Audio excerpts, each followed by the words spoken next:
It's July 5th, 2015. We are in Leeds, Alabama, a suburb of Birmingham. In an area referred to as a playground, where people tend to go to party and ride their ATVs. This particular day, the rider sees something that looks out of place.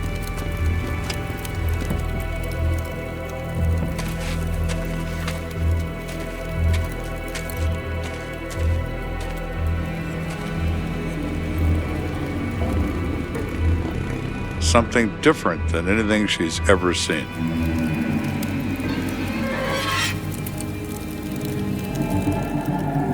She realizes she's looking at a dead body.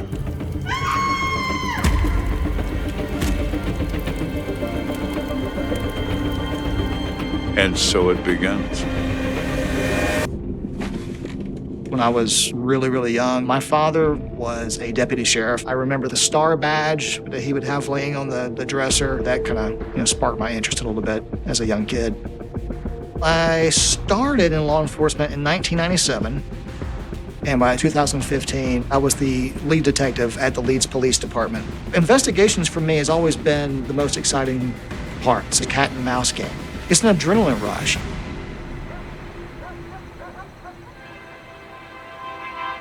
The evening of July 5th, I was getting ready to go out to dinner with my wife. Detective Palmer. I got a call about a burned body in a pile of debris. And so I told my wife, this is what I need to do to help my fellow coworkers because I knew that they needed some assistance out there. It's a constant problem when you're a detective. Your personal life goes out the window whenever the phone rings. I would interview people before they came into homicide, and I would say, don't ever tell me you're tired. Don't ever tell me you're hungry. Don't ever tell me you have to go home and see your wife. If I thought you needed a wife, I would issue you one.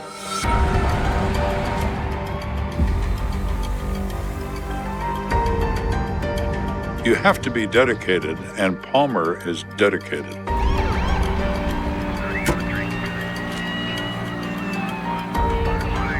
The Marquita Playground is owned by a railroad company. It was private property. However, they didn't really enforce trespassing too much. Because of the 4th of July weekend, the playground was not the best location for evidence gathering.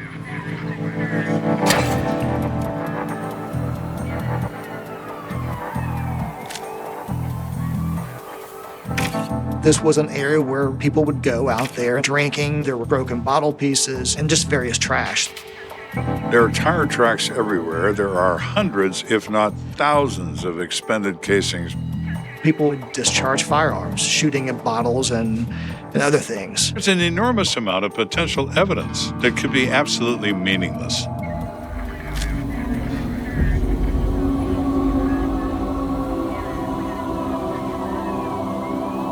Myself and my crime scene technician started approaching the pile. Even before I walked up to the pile, you could just smell that smell, a very distinct smell that really does not smell like anything else.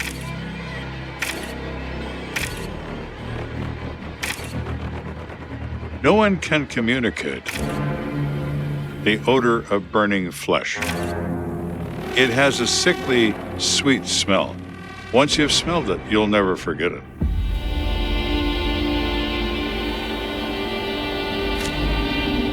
What stood out to me on the pile was the frame of a couch. As I'm seeing this, I can make out that there is a human arm that's outreached from the pile. And once we pulled back that furniture piece, we could tell that there was a human body on this pile of burned debris. The facial features are gone, burned away.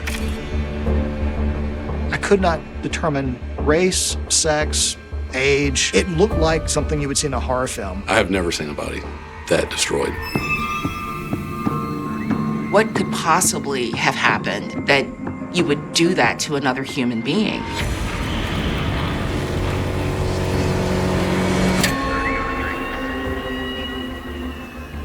someone put this person here? Whether or not they killed him was the question. What if somebody's there, they take drugs, and they die, and it's an overdose? Their friends decide out of panic, we'll just destroy the body, and no one will ever know. My first assumption was it was just a drug deal that went bad. In the Leeds area, most crime revolves around drugs. It didn't appear there was anything useful at the scene that would tell me who this was or who was involved. It weighs in the back of my mind, am I going to be able to figure out what happened? The body is then removed and sent to the morgue for subsequent examination.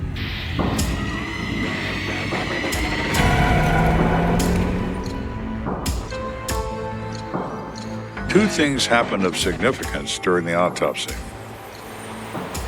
The largest bone in the human body is the femur. It joins the hip to the knee. The femur was shattered by a large caliber bullet, an entry-exit gunshot wound. No slug was recovered. Secondly, another complication. The autopsy report also indicated that there was a high level of methamphetamines in his system. Because of the fire, it was impossible for the coroner to say whether or not the methamphetamines were at a fatal level. So now we have two possibilities. Drugs killed him, or a gunshot wound to the leg killed him. It doesn't take long to bleed to death. Humans are fragile. They break easily.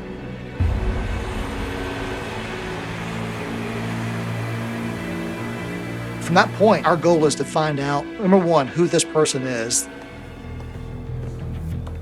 You must identify him before the investigation can even begin. We started putting our heads together, thinking about who this could be. There's a young man that we would deal with from time to time. There's a local drug dealer and user named Don Whitestone.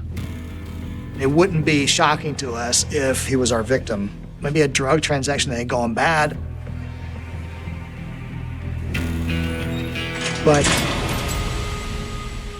I discovered that he actually is in the Jefferson County Jail on some unrelated charges. He's alive and well, so it's not him.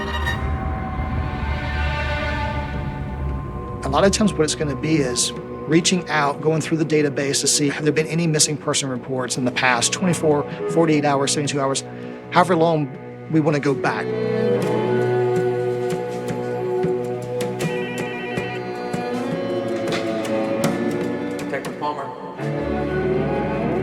We got a call back from the coroner's office. The coroner was able to run fingerprints from the victim's hand that was not burned badly, and they identified the victim as Anthony Gibson. He's 20 years old.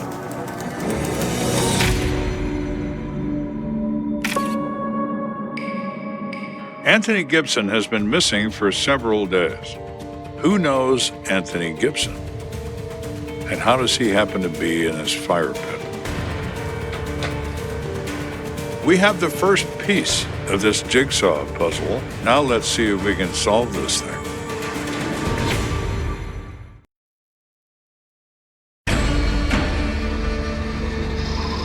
The weekend of July 4th in 2015, a body was found in a pile of burned debris. The body was badly damaged, but we later discovered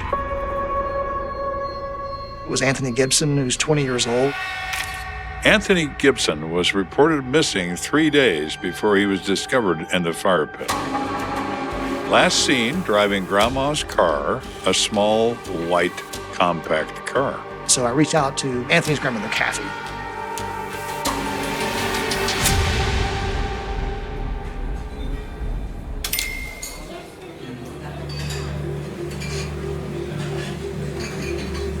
And so we met at the Huddle House in Chelsea. So I'm just going to ask you a couple questions. I don't divulge to her right away that I know that Anthony is the victim. I'm really just trying to get to know Anthony a little bit better. Anthony was born in Panama City, Florida. Me and Anthony's mom split up when he was 9 months old. Anthony and his dad were best friends. He loves his dad. Him and his grandmother were really close. They all lived together, so he was very tight-knit with his family. Anthony was a really good person. He was the type of person that would take his shirt off his back for anybody. His personality literally would light up a whole room. His laugh was so contagious. He had a way of making you feel included and welcomed and just loved and cared for. Anthony had lots of friends. He loved to play the guitar. He learned to play through church and just picked it right up. He was an inspiration. Anthony worked with all of us in family business. We did vinyl siding, metal roofs, put windows in. He loved the work, loved making money. He wanted to be his own boss, and the way to do that was to own your own business. And because he worked full-time, he took on online schooling to get his degree. He had a lot of dreams, and all of that was just put to a screeching halt.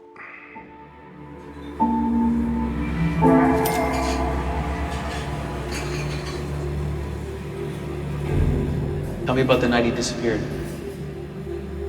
He had been doing some schoolwork, and I was sitting in the kitchen. He came in there and told me that he was going to go to the store and get something to snack on. And he never came back. We were trying to call him and started getting more worried because he's never not answered me calling. The family was pretty adamant that he didn't just take off, that it wasn't his personality. Something is wrong. Something has happened. We were putting out that he was missing. Everybody was sharing it, putting it on Facebook. They had been searching for Anthony for quite some time with no results. Did Anthony have any type of drug issues that you're aware of? I knew he had used here and there, but he paid his bills. He showed up for work every day. I mean, I wasn't really worried about him doing it, but I didn't want him doing it. Was he dating anybody? Anthony was very handsome. I don't remember a time that he didn't have a girlfriend. He had this on-again, off-again girlfriend named Jessica. Typically, when you have a murder investigation, if there's a significant other, that person is going to be a prime suspect. At that point, I unfortunately have to tell Miss Lee that the body that we found in Leeds is her grandson, Anthony. It's just very heartbreaking. I just felt like I needed to scream, but at the same time, I needed to get on the phone and I needed to call Shane and tell him to come to the Huddle House. I got there and I lost it. Just hit the ground crying. I lost a piece of me. I mean, the only way I really know how to explain it. Worst feeling I ever had. I was sick to my stomach, and I remember we all just stood outside and just held each other. It was awful. It was literally one of the worst times of my entire life. It was terrible.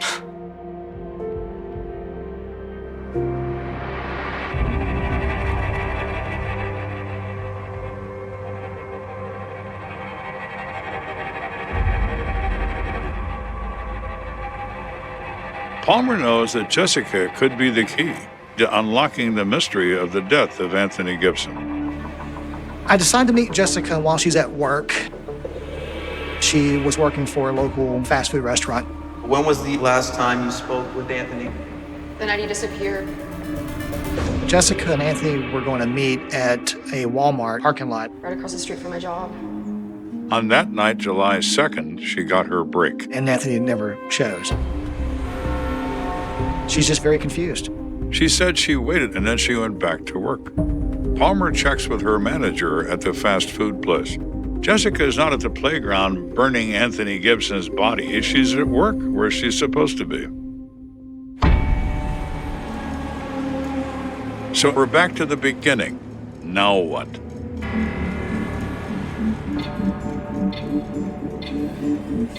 You put it aside, you forget it, it's gone. Okay, this didn't work. Let's find something that is going to work.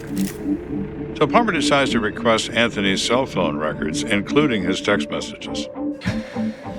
But he knows it will take some time to retrieve. So he reaches back out to Anthony's grandmother. I call Anthony's grandmother, Miss Kathy Lee. And I ask her about Anthony's cell phone records because she actually is the owner of the cell phone. He could see the last call that Anthony had on the phone. I started doing some phone calls, reverse searches of it. And what's remarkable to me is that the phone number comes back to a young man that I know very well. The last number he called was none other than the charming Don Whitestone, Palmer's nemesis, who he knows is a drug dealer. But Whitestone's in jail. You can't have your phone in jail. Who's got Whitestone's phone? I decided to call the phone number. Hello? The person on the other end of the line is a female. She says her name is Candy Zito. Hello, Candy Zito. Why do you have Whitestone's phone? Well, we're boyfriend and girlfriend, and when he went to jail, he gave me the phone. Did you by any chance happen to talk to Anthony Gibson the other night? Anthony? Candy tells me that she does know Anthony, that they had dated sometime in the past, but she has not spoken to him in quite some time. I'm sorry, sir. I wish I could help you, but I gotta go. She seems to be trying to get me off the phone quickly, and I don't really get the impression that she's being very truthful. Palmer thinks about it. What if Mr. Gibson makes that call to score some drugs, expecting to encounter Mr. Whitestone, and instead he encounters Candy Zito? Maybe. Palmer, like all good detectives, has informants he develops over time.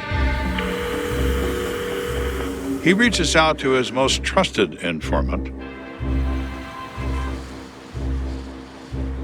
After doing some digging,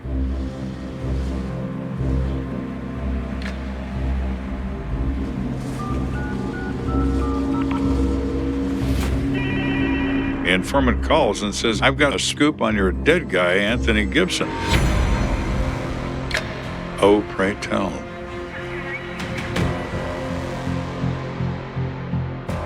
All right, today is July the 8th. This is Detective Palmer, Leeds Police Department. He's telling me that there are two individuals that could be involved with Anthony Gibson's death.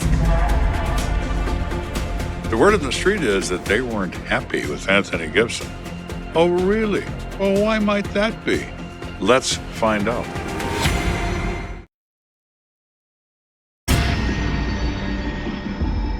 It's my understanding that you have some information you want to tell me about Anthony Gibson. Yes, sir. He believes that there are two individuals that could be involved with Anthony Gibson's death. Jerry Lipinski and his buddy, Jesse Clemens. Okay. And what is the connection with Anthony? Well, he said Jerry and Anthony Gibson were dating the same woman. Who's that? Well, it's Candy Zito. That's a familiar name. The same Candy Zito that's been dating Palmer's drug dealer's nemesis, Don Whitestone. She's been a busy girl. He's been in jail multiple times. He does have a record of beating on females. Okay. Anthony does have a past history, taking up for females. What if Candy Zito is getting slapped around by her boyfriend and she calls Anthony Gibson for help? If Anthony took up for her while he was there, I would not put it past him. He's always threatening to kill people. Okay, so we're guessing that possibly Anthony was taking up for Candy. Yes, sir. Is that a reason to kill? Sure it is. Affairs of the heart can be a very powerful motive. Is Jerry Lipinski and his associate Jesse Clemens? That is the question. I start looking into the two of them, and I find that they were no stranger to the criminal justice system. They are serious players. They have extensive criminal histories and are currently wanted on warrants. Being that they're felony warrants, I was able to reach out to the U.S. Marshal Task Force and put locates on both those subjects. Upon the discovery that he and Candy might have had some involvement together, there was speculation that Candy might know where I can find this guy. There's all this activity rotating around Candy Zito. How is she connected to this?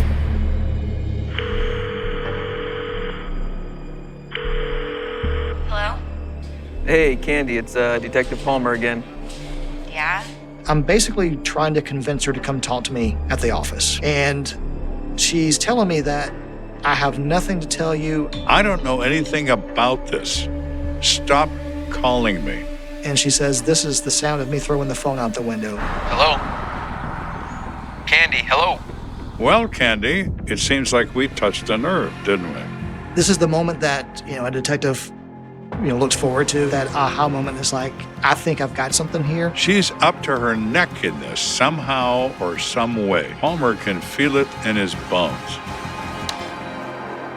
Everything else kind of went to the back burner. Really, my focus began strictly on Candy Zito. Who is this woman?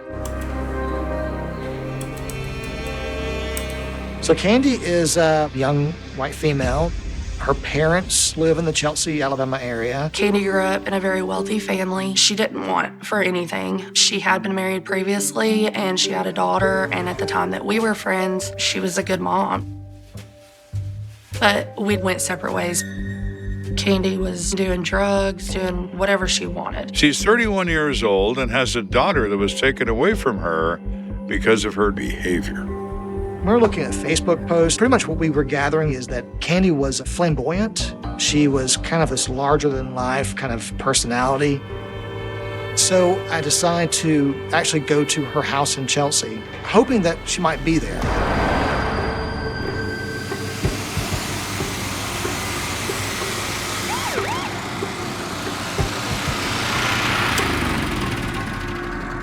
So we pull up to the house, and we're met with Candy's brother pressure washing the driveway area.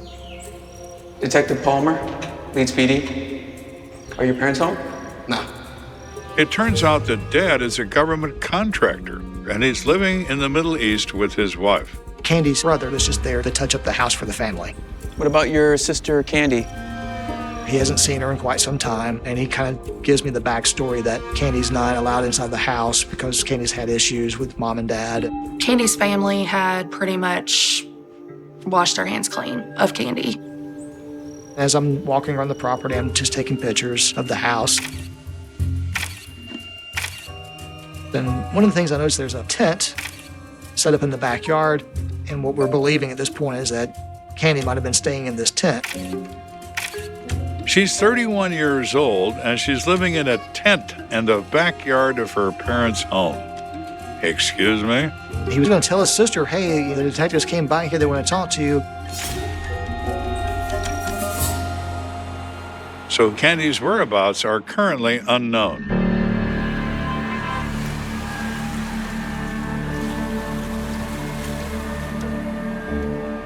When Palmer returns to the office, he finally receives the detailed records of Anthony Gibson's cell phone to include text messages. What we discover is there was a communication between Anthony and Candy through text message.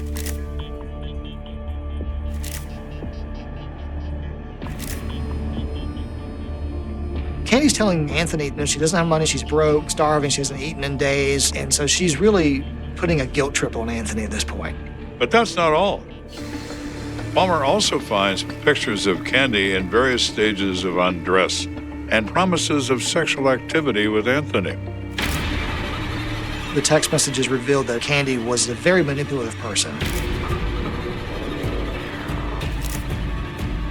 So he agrees to bring her food to her tent in the backyard. So now we know, based on the text conversation, that she was in communication with Anthony on the night of his disappearance. Candy is sweet, but not this one. This Candy is contact poison.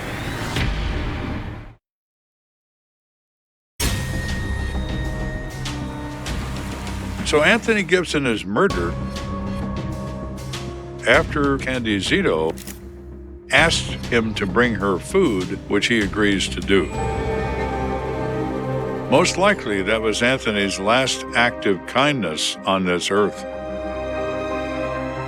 What stood out to me about Candy was the fact that she lied to us during the investigation initially. Candy told Palmer she hadn't talked to Anthony Gibson in years. But in reality, she contacted him and sent naked pictures of herself to him on July 2nd. A matter of days, not years. Days.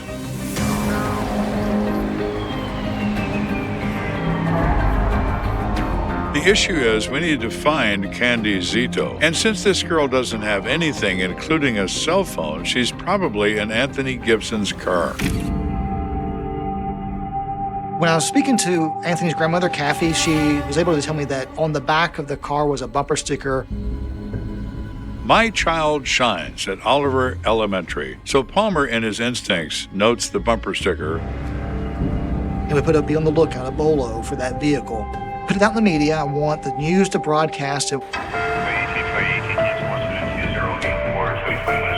What the tag number is, what the description of the vehicle is. I'm looking to get as much attention to Candy as I can. Candy was all over every news outlet. When they put the picture out as the person of interest, I think people were like, well, who's this lady? Palmer then gets a phone call. No kidding. A taxpayer says, hey, I was at a 4th of July party and Candy Zito was there driving this little white car. Really? The person says, the thing I thought that was odd about it is it didn't have a license plate on it. She's removed the plate so it doesn't hit as a stolen car. She is now panicked and she's on the run.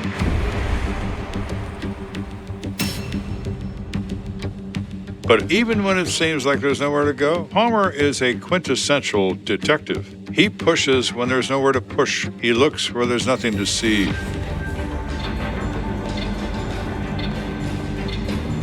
At some point, I'm reviewing my photographs that I took at Candy Zito's parents' house. And when I'm reviewing it, I see what appears to be coagulated blood where the grass and the concrete meet from the driveway. Palmer thinks back to the moment when they went to the house to find her. What's her brother doing? He's power washing the driveway. Why are you doing that? So he sends the crime lab and says, see if you can find traces of human blood on the driveway. You can power wash blood all you want, but blood is like water. It seeks the line of least resistance. There are cracks in the asphalt, seams in the cement, all kinds of places where blood will collect.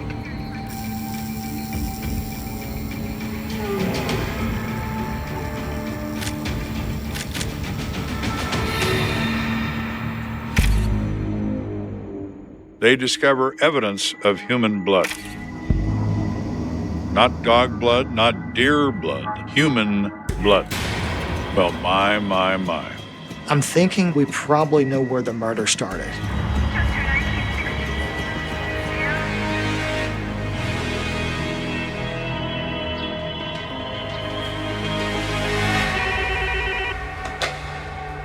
So the next day, we get a tip from Davies County, Indiana, that Candy may be in the area. What we discover is that she actually has a grandmother that lives in Indiana. The grandmother called and said, my granddaughter tried to come here. There was a guy with her, and she wouldn't let them in. And so my ask of them was, hey, if you guys spot them, please give me a call as soon as possible. So they put the word out to the troops.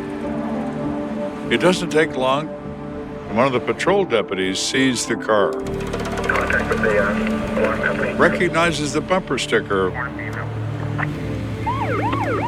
He turns on his overhead lights, and the moment he turns those lights on, now we have a pursuit. You wonder what's going through someone's mind when they run. Because what do they think? Are they going to get away? Come on.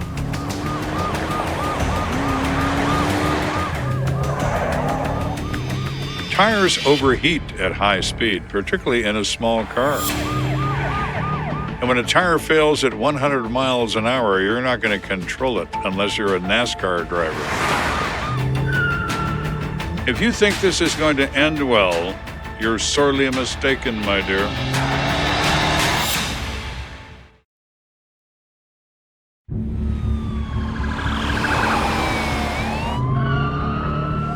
Candy Zito has been spotted in Indiana. There is no escape. The Indiana deputy pursues the car.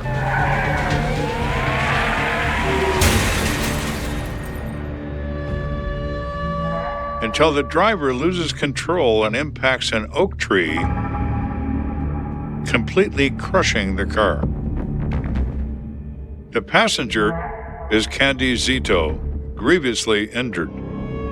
The driver is near death. They were both transported to the hospital.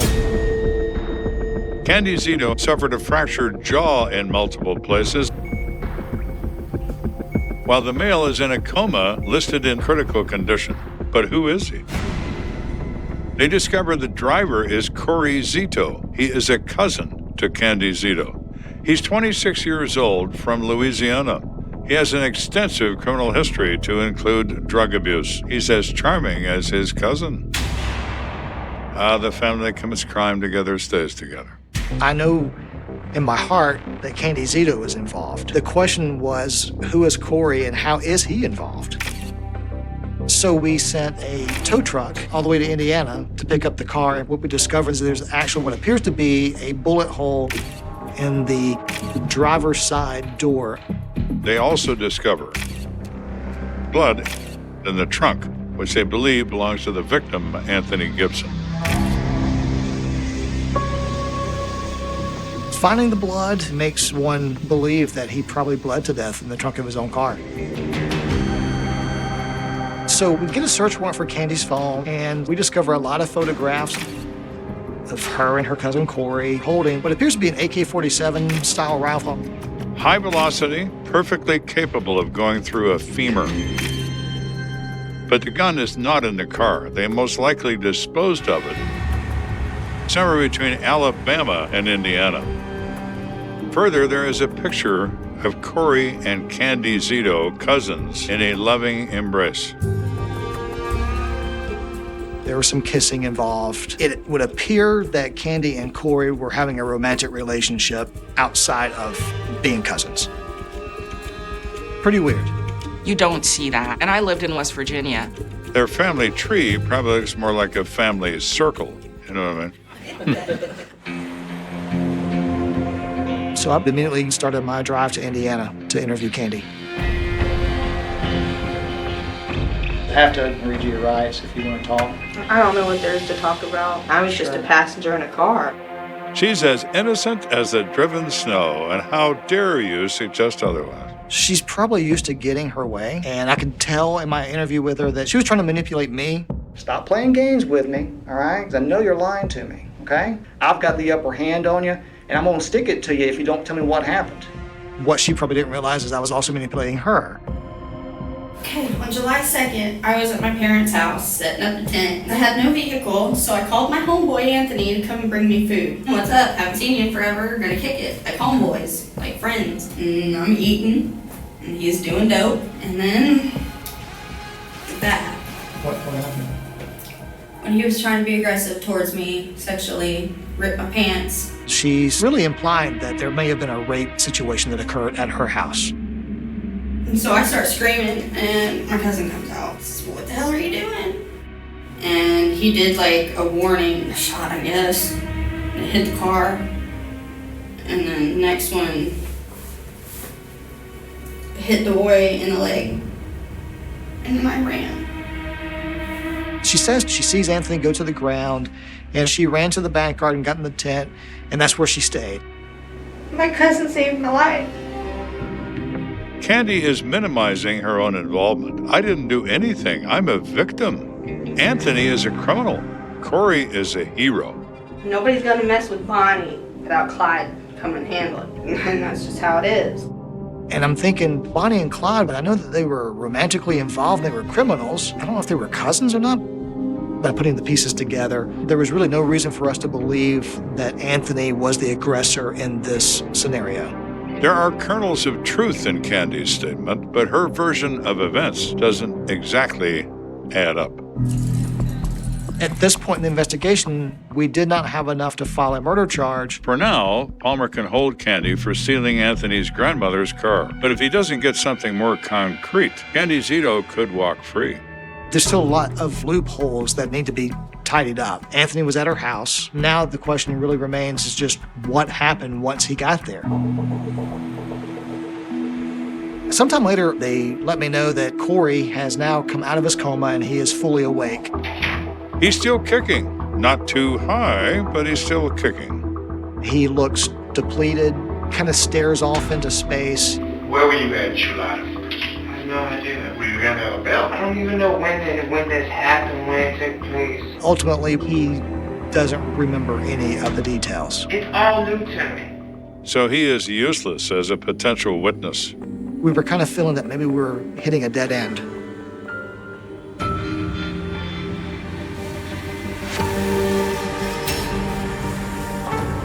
A few weeks later, a moment of magic happens. Palmer gets a phone call. An inmate in the jail would like to speak to him regarding her cellmate, Candy Zito. She always came into my room and talked to me about what happened in her case. She say something maybe about the victim, the guy that was killed. What I get from it is they brought the guy out there because they knew he had meth. The true sociopathic reptile rises to the surface. She doesn't want food. She wants drugs. She said her cousin was there hiding, waiting for the guy to get there so they could rob him. So she said they were going to rob him for the drugs that he had. So based on the informant's testimony, we might be able to gain some clarity on what happened on that fatal night.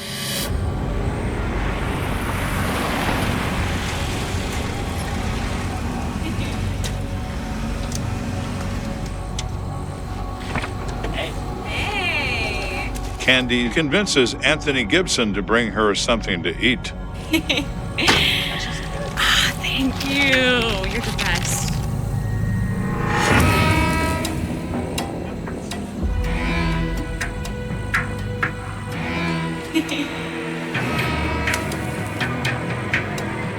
She says Curry emerges from his hiding place,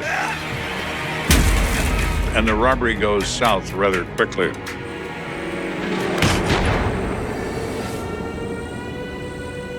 Did Anthony fight back? Was Corey scared? Who knows? Either way, a shot is fired. Ultimately, we don't know who fired the shot.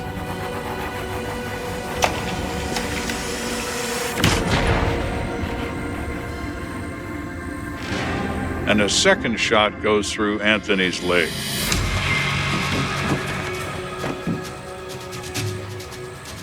She says they threw him in the trunk of his car. And Anthony is beating frantically to get someone's attention. Candy told the informant as they drove around, the beating on the trunk lid began to slow down. They take him to the playground. They investigate. Anthony is dead.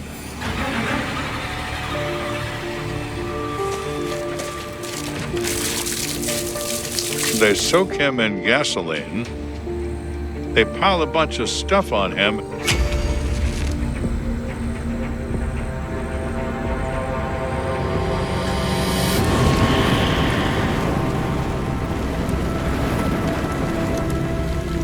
And they light him up.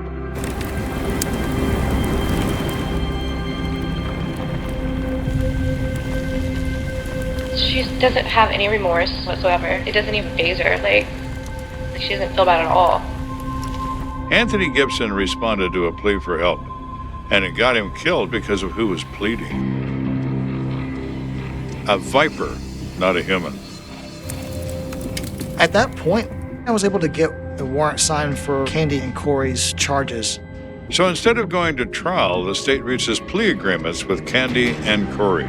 They both plead guilty to murder and receive 20 years in prison. 20 years, that's what they get. That's crazy. I really just wish they would drop dead. They're going to get out. And they're going to be right back out on the streets to cause another family more grief. Because these are monsters. I'll think about what was he thinking about when he was in the trunk. What was he thinking about me? Where am I at? I think about all that often. And I keep him with me. I got his ashes in an urn, like a necklace urn. Anthony had the most beautiful soul of anyone I've ever met in my entire life. He had a lot of life to live, and I know that he would have lived it to the very fullest. I just hate that he'll never get that opportunity. He was very special to us. He got took away. Candy didn't have the right to do that. Anthony, he's 20 years old. And he's trusting this girl that he's known for some time, and he had no idea what to anticipate. Candy and Curry Zito offer an example of what the sociopathic personality is capable of. You're my friend until I don't need you anymore, and then you're nothing. And if you have to die, well, then you do. A frightening concept indeed.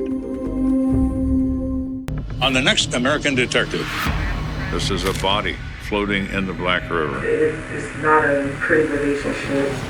You guys check this other girl was earlier. If you're out of control, angry, and jealous, what are you capable of? Just about anything, including murder. It began with a silence that felt heavier than any scream. At 3:17 a.m. on a cold February night in 1998, the streets of a quiet California suburb lay motionless, sealed beneath a thin veil of fog that clung low to the pavement, blurring streetlights into trembling halos. No traffic, no footsteps, no voices. Only the distant hum of a power line and the faint barking of a dog, somewhere far away, cutting briefly through the stillness before vanishing again. Inside a modest single-story home on Alder Creek Road, the silence shattered. A kitchen chair lay overturned. A ceramic mug, cracked in half, leaked cold coffee across white tile. A back door hung open, its frame splintered, the lock torn away as if ripped by brute force. Muddy footprints streaked across the floor, heavy, uneven, leading down a narrow hallway toward a darkened bedroom. And on the bed, beneath tangled sheets, lay 27-year-old Emily Carter. Her eyes were open. Her body was cold.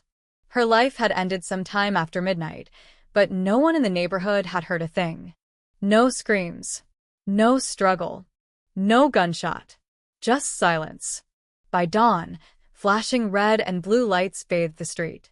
Yellow tape fluttered weakly in the morning breeze.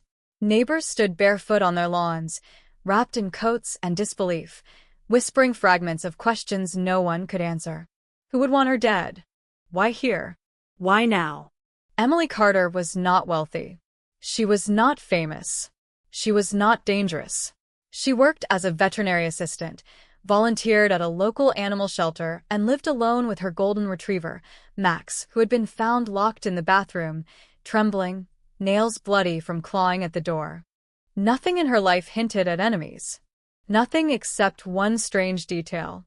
Her purse was missing, but her wallet, cash, jewelry, and car were all untouched. This was not a robbery. This was personal. Detectives from the county sheriff's department arrived within hours. They documented every inch of the scene, photographed the footprints, swabbed blood spatter from the wall, collected fibers clinging to the bedsheets, bagged fragments of broken glass from the back door, logged a partial palm print smeared along the hallway. Every trace was cataloged. Every clue preserved, but none of it led anywhere. Neighbors had seen nothing, heard nothing. A man walking his dog at 1:40 a.m. reported a dark sedan parked briefly near Emily's driveway, engine idling, headlights off. But he could not recall the color, the model, or the license plate, only that it vanished before he could grow suspicious. Another neighbor claimed she heard a single dull thud sometime around 2 a.m., but dismissed it as a falling object or a door slamming. The medical examiner estimated Emily's time of death between 1:30 and 2:15 a.m. The window was narrow. The suspect pool was empty. Her phone records revealed nothing unusual. No threats. No late-night calls. No alarming messages. Her friends described her as kind, cautious, predictable. Her ex-boyfriend had an alibi. Her co-workers were stunned. No signs of forced entry at the front. Only the broken back door. And yet, there was no trail. No weapon recovered. No clear motive. Only a violent end, and a community plunged into shock. In the days that followed, the case dominated local headlines. Quiet town rocked by brutal slaying. Cold case in the making? Who killed Emily Carter? Detectives worked around the clock, chasing rumors, tracking down tips, interviewing acquaintances, ex-lovers, co-workers, neighbors, even distant relatives. They combed through dumpsters, fields, and drainage ditches searching for the missing purse or murder weapon. They found nothing. Weeks turned into months. Months into years. The evidence sat sealed in sterile boxes, labeled, logged, and shelved. DNA samples were preserved, but the technology of the late 1990s was limited. No match emerged from state or federal databases. No suspect could be tied to the crime. No confession surfaced. Emily Carter became a name etched into a growing list of unresolved homicides, a cold case before anyone was ready to call it one. Her parents moved away, unable to bear the weight of living in a town that whispered her name at every corner. The house was sold, renovated, repainted, but neighbors claimed that even years later, the back hallway light would flicker at night, despite new wiring, despite new fixtures, as if something unseen still lingered there, replaying the final moments of a life cut short. For detectives, the case became a quiet torment. They revisited it every year, reviewed transcripts, reanalyzed photographs, rechecked alibis. Every time, the same dead end. No matter how deep they dug, the trail vanished into darkness. And then, 20 years later, the silence broke. In 2018, a newly formed cold case unit reopened Emily Carter's file as part of a statewide initiative to apply modern forensic technology to unsolved murders. Boxes sealed since the Clinton administration were pulled from storage. Evidence bags, yellowed with age, were reopened. Fibers were re-examined. Blood spatter patterns reconstructed. And then a single envelope changed everything. Inside it, a swab. A minute biological trace recovered from beneath Emily's fingernails. In 1998, the sample was too degraded, too faint, too contaminated for meaningful analysis. In 2018, it was a gold mine. Within days, forensic technicians extracted a partial genetic profile. Within weeks, that profile was uploaded into a national database. Within months, the system returned a hit. Not a name, not a suspect, but a familial match. Somewhere in the system, a distant relative shared enough genetic markers to suggest blood connection. The algorithm pointed toward a narrow branch of a family tree. And at the end of that branch stood a man no one had ever considered. A man who had never lived in the neighborhood, never known the victim, never been questioned, never appeared in any police report. His name was Daniel Mercer. At the time of the murder, Mercer was 24 years old, working night shifts at a shipping warehouse nearly 40 miles away. His employment records placed him on duty the night Emily was killed. A solid alibi, or so it seemed. But investigators noticed something strange. The warehouse logs showed Mercer clocked out at 12:46 a.m., almost an hour earlier than scheduled. No supervisor had signed off. No explanation was recorded. Just an early departure. 40 miles. 40 minutes. And a murder window that fit perfectly. Mercer had no criminal record. No history of violence. No connection to Emily. No apparent motive. Yet his DNA did not lie. The genetic match was undeniable. And suddenly, a 20-year-old nightmare began to stir. Detectives tracked Mercer down to a quiet coastal town where he now lived under a different surname, married, with 2 teenage children, running a small auto repair shop. To his neighbors, he was dependable, soft-spoken, helpful. The kind of man who shoveled sidewalks for elderly residents. The kind who fixed engines for free when families were struggling. The kind no one would ever suspect. Surveillance began. Weeks passed. Then months. Mercer followed the same routine, every day. Open shop. Work. Return home. No suspicious behavior. No visible cracks. But detectives were patient. They had waited 2 decades. They could wait a little longer. Forensic analysts worked in parallel, reprocessing every scrap of evidence from the original scene, looking for connections that might now make sense. And slowly, patterns emerged. The muddy footprints found in Emily's hallway matched the outsole design of a discontinued work boot model manufactured only between 1996 and 1998.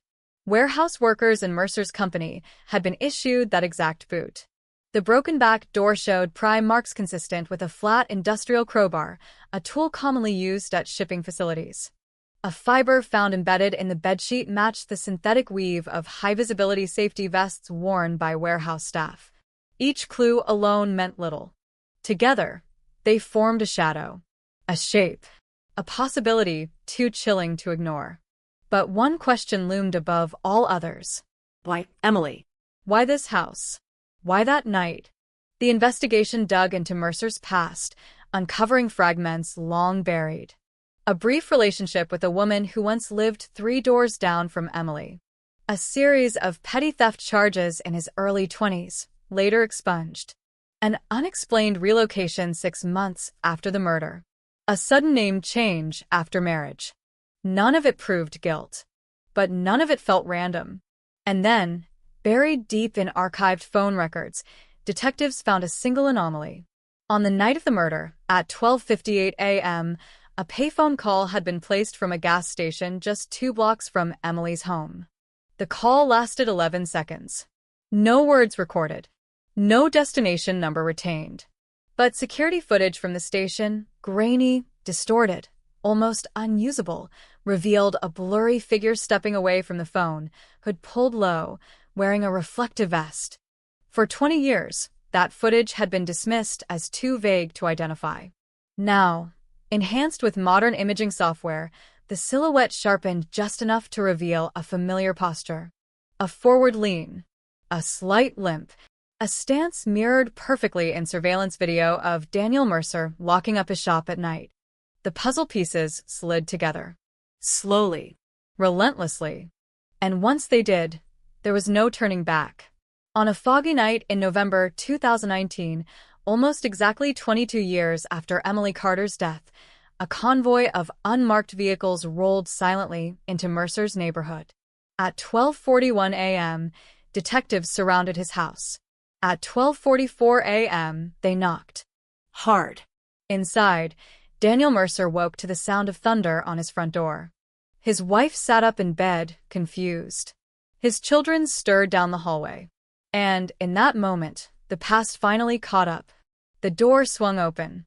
Flashlights cut through darkness. Badges gleamed. And a voice, calm but unyielding, spoke words that had waited more than 2 decades to be heard. Daniel Mercer, you are under arrest for the murder of Emily Carter. The silence that followed was deeper than any scream.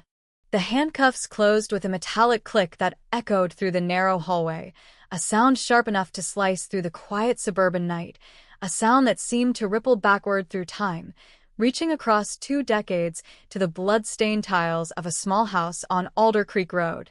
Daniel Mercer stood frozen, barefoot on cold hardwood, his wrists bound, his breath shallow, his eyes darting between the figures in dark jackets who filled his doorway like silent shadows.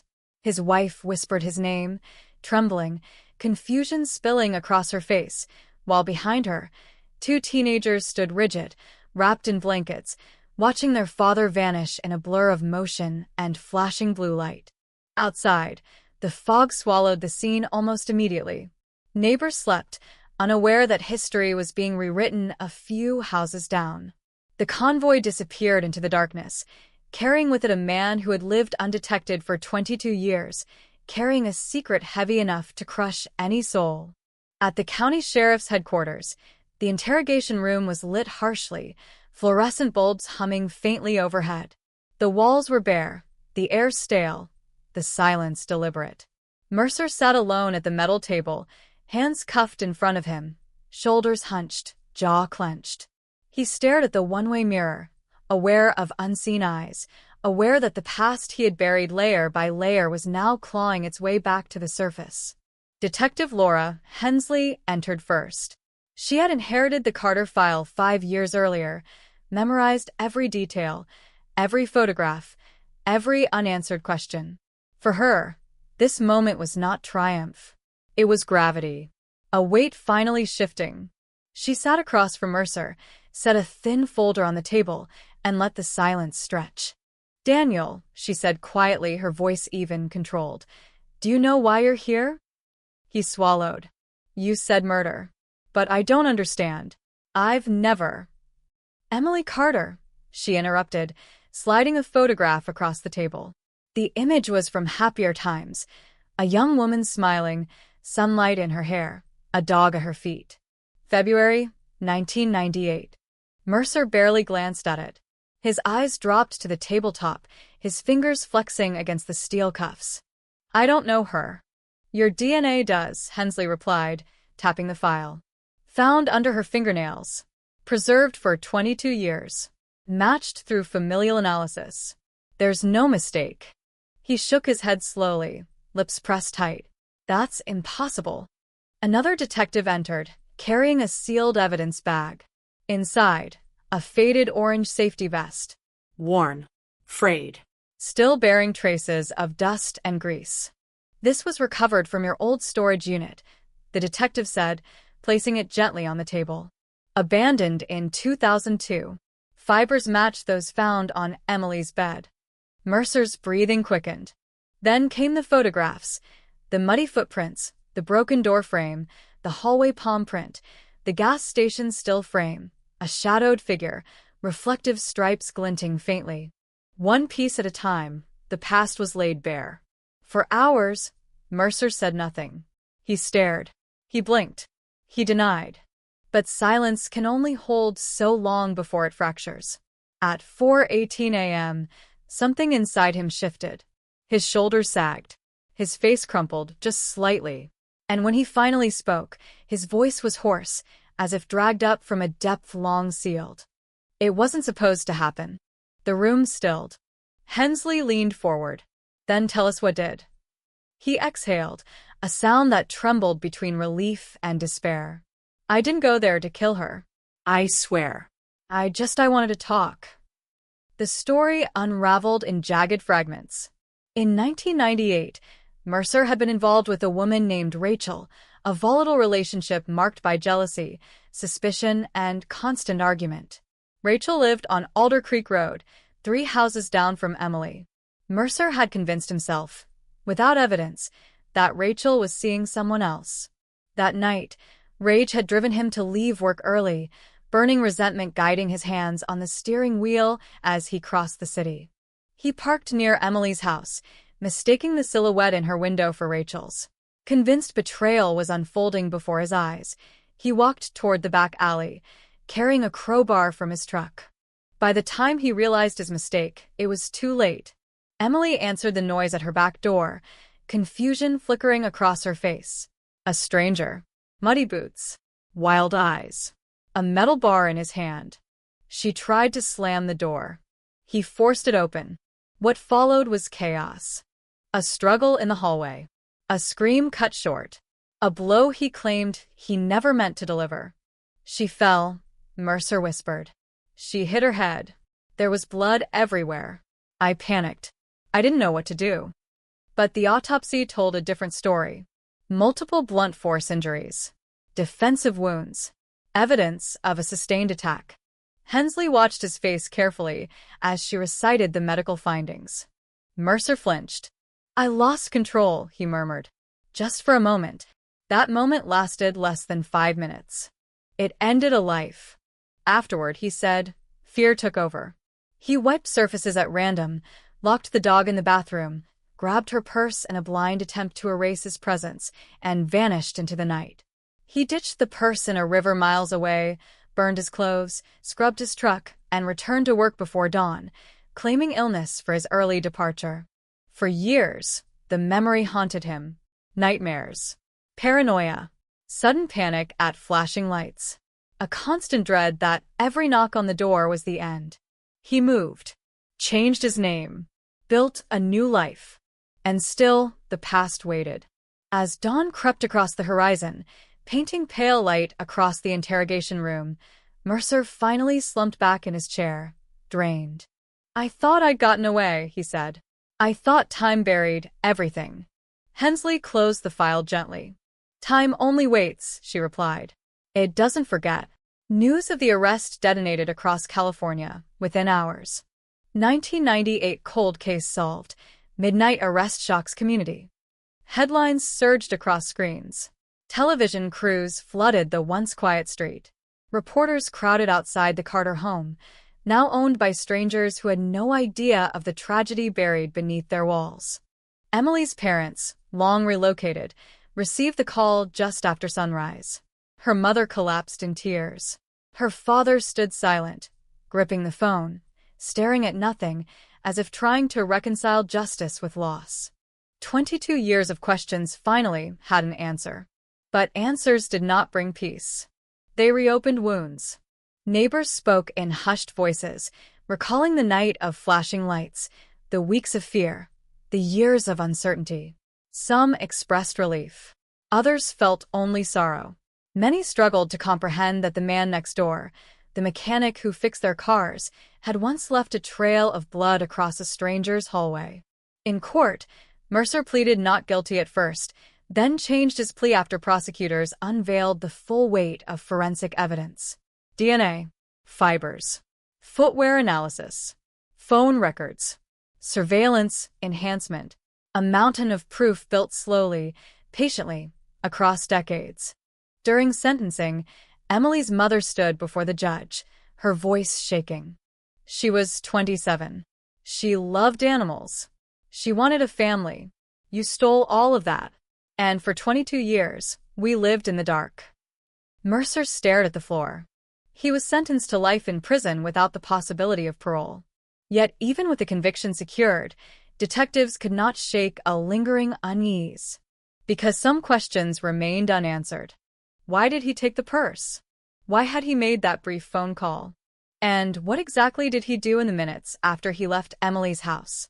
The investigation continued quietly, digging deeper into Mercer's movements that night, uncovering anomalies that hinted at a wider story, one more complex, more disturbing than a single act of rage. A second set of footprints, faint but present, had been dismissed in 1998 as contamination. Now they resurfaced, and they pointed in a direction no one had expected. Because sometimes the truth doesn't end with an arrest. Sometimes it only begins. The arrest should have ended everything. The confession should have sealed the story. The life sentence should have closed the book. But in the quiet offices of the cold case unit, long after the cameras packed up and the headlines faded, a different reality settled in. Something did not fit. It began with the footprints. In 1998, technicians had documented a partial set of muddy tracks trailing from the back door into the hallway, then dissolving near the bedroom. Those prints matched Mercer's boots. Case closed. Except that beneath the main pattern, almost invisible, crushed into the tile by heavier steps, another sequence existed. Smaller, narrower, lighter. At the time, they had been dismissed as contamination. A responding officer, a paramedic, a neighbor stepping too close before the scene was secured. Now, under high-resolution digital reconstruction, that assumption unraveled. The angle was wrong. The stride length inconsistent with standard-issue boots. The pattern not found in any law enforcement footwear catalog. These prints belonged to someone else. Someone who had entered the house before police ever arrived. Someone who walked beside Mercer, at least for a few steps. Detective Hensley stared at the enlarged images on her screen, her reflection ghosting faintly across the glass. The lines were faint, barely perceptible, but unmistakably deliberate. A second presence. A shadow in the hallway. A breath beside the killer. She reopened the file. And that single act triggered a chain reaction that no one could stop. The 11-second phone call became the focal point. 12 minutes after Mercer clocked out. 2 blocks from Emily's house. An unanswered question frozen in time. Who had he called? Why only 11 seconds? And why had he done so before the attack? Technicians recovered the original analog phone logs, degraded but not destroyed. New decoding methods peeled back the layers of static and corruption. A partial destination number surfaced. Incomplete, but enough to trace the call to a cluster of prepaid cell phones activated in the late 1990s and long since decommissioned. One of those numbers, dormant for decades, had been linked to a man named Lucas Hart. Hart. The name struck something deep in the investigator's memory. a former warehouse coworker. Same shift, same boot issue, same reflective vest.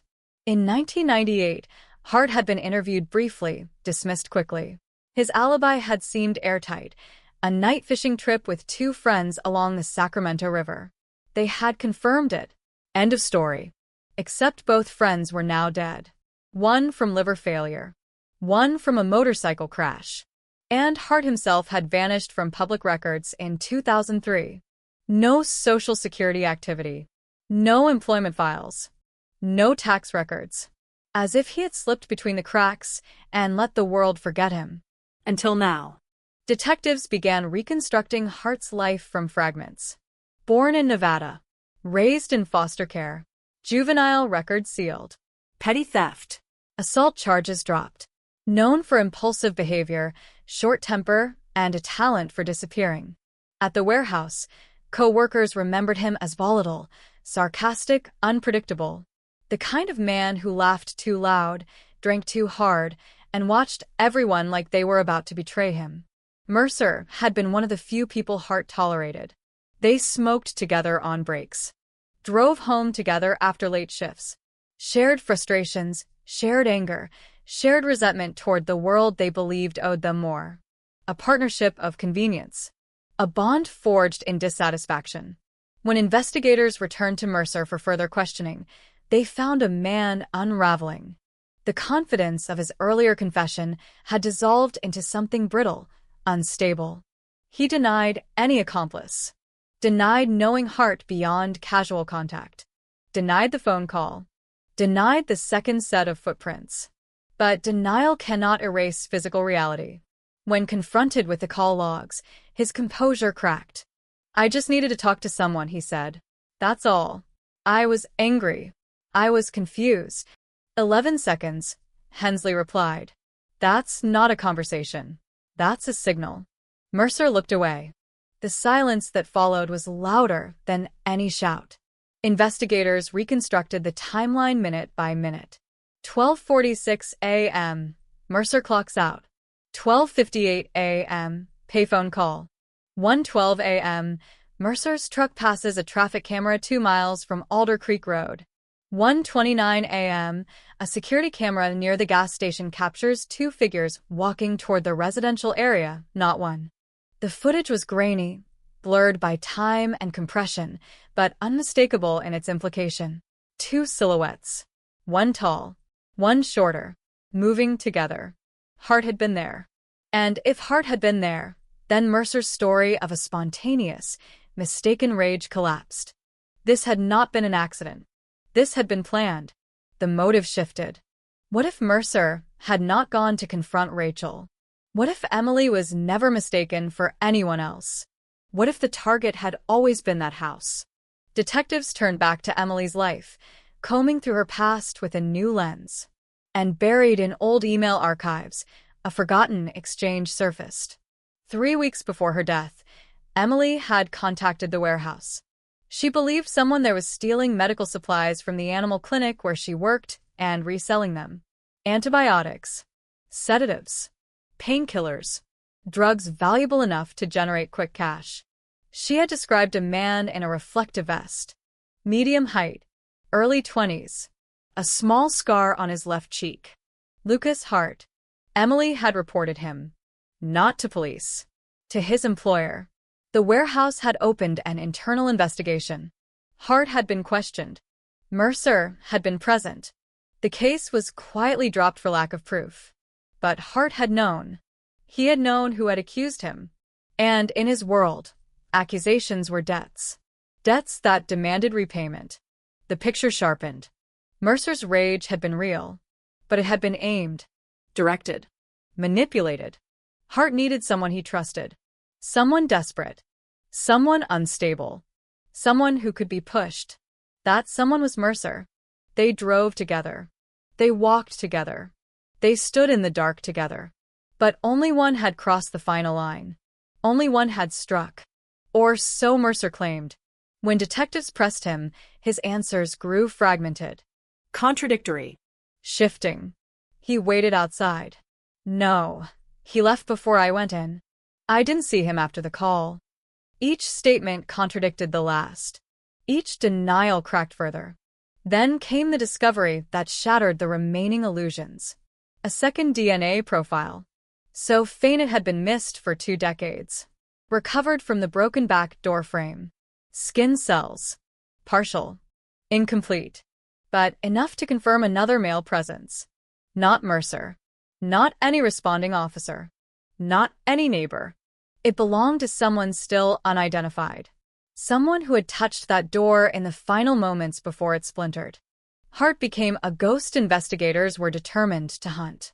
They tracked his known associates. His former girlfriends. His drinking buddies. A bartender in Reno remembered him leaving suddenly in early 2003, cashing out his tabs, selling his truck, telling no one where he was going. A former coworker recalled him talking about Mexico. A border crossing. A place where no one asks questions. They followed that thread south. Records were sparse. Names blurred. But one alias surfaced repeatedly. Luis Moreno. A man matching Hart's description had surfaced in Baja California, working odd jobs, drifting between coastal towns, staying nowhere long enough to leave a trace. The trail was cold, but not dead. Meanwhile, Mercer sat in a concrete cell, the weight of truth crushing inward. Letters from his wife went unanswered. His children refused visitation. Alone, stripped of the life he had built, his mind circled the night of the murder endlessly. And slowly, guilt began to erode fear. During a late-night interrogation session, weeks after his conviction, Mercer finally spoke the words detectives had waited decades to hear. He told me she ruined his life. Hensley leaned forward, her pulse thudding in her ears. He said she got him fired, that she spread lies, that she deserved to be scared. Just scared. That's all. Did he plan to kill her? No. He said we'd just break in, threaten her, make her understand consequences. What changed? Mercer closed his eyes. The dog started barking. She screamed. Hart panicked. He told me to shut her up. Just for a second. Just long enough to scare her. And I hit her. Silence collapsed into the room. Mercer's voice dropped to a whisper. Then he told me to finish it. The words hung there, heavy, toxic. And did you? Hensley asked. Tears streamed down Mercer's face. Yes. In that moment, the crime transformed. No longer a singular act of rage, but a joint descent. A shared catastrophe. A conspiracy that began in anger and ended in blood. Authorities issued an international warrant for Lucas Hart. Interpol alerts were circulated. His face, aged digitally, flooded border databases. For months, nothing. Then a hit. A coastal patrol officer in southern Mexico had encountered a man using a forged identity during a routine checkpoint. The man had fled. Shots were fired. He disappeared into the jungle. But not before leaving behind a blood-stained shirt. The DNA matched the partial profile from Emily's door. Lucas Hart was alive. And he was running. The chase reignited. An international manhunt ignited across borders, time zones, and languages. Tips poured in. Sightings surfaced. A man resembling Hart was seen in Guatemala. Then Belize. Then Honduras. Every lead evaporated. But investigators knew one thing. Hart would not vanish forever. Men like him never did. They resurfaced. They always made mistakes. And somewhere, in the dense tangle of jungles, border towns, and forgotten roads, a second shadow from that night in 1998 was still moving, still breathing, still carrying the weight of a young woman's final scream. The case that had slept for 22 years had awakened. And it was no longer content with one arrest. It wanted everything. The jungle did not forgive. It swallowed sound, swallowed light, swallowed men. When the alert from southern Mexico reached the cold case unit, it arrived as nothing more than a fragment, a blurred photograph of a blood-stained shirt, a partial footprint in wet soil, a border patrol report written in haste, stamped urgent. No face. No fingerprints. Just DNA, matching the faint trace recovered from Emily Carter's shattered back door more than 2 decades earlier. Lucas Hart was alive, and he was running. The manhunt ignited instantly, expanding across borders, time zones, and jurisdictions. U.S. Marshals coordinated with Mexican federal police, Guatemalan intelligence units, and Interpol. Old case files were reopened. New digital surveillance nets unfurled. Satellite tracking mapped movement corridors used by traffickers and fugitives, tracing the invisible highways of disappearance that threaded through Central America. Hart had vanished into one of the most lawless migration corridors in the Western Hemisphere, a place where identity dissolved and men became ghosts. Yet ghosts always left traces. In the coastal village of Puerto Escondido, a fisherman remembered a quiet American who paid in cash, kept his head down, and asked too many questions about boat schedules. In Chiapas, a hostel clerk described a man with a scarred cheek who left before dawn, abandoning a backpack filled with torn clothing and blister medicine. In Guatemala City, a taxi driver recalled driving someone matching Hart's description to the edge of the jungle, where he disappeared without a word. Each fragment stitched together a terrifying narrative, a fugitive slipping deeper into isolation, shedding identities like skin, moving only at night, trusting no one. And always, behind him, the echo of a crime that refused to die. Back in California, detectives reconstructed Hart's life with renewed urgency, peeling back layers that had once seemed irrelevant. His childhood records, sealed and forgotten, were reopened. Foster homes, group facilities, short stays in juvenile detention, a pattern of violence, neglect, abandonment, and rage that had hardened into something dangerous. Hart had learned early that survival meant control. Control of situations, control of people, control of fear. Psychologists who reviewed his profile described a classic manipulator, impulsive, narcissistic, and predatory, capable of charm and brutality in equal measure.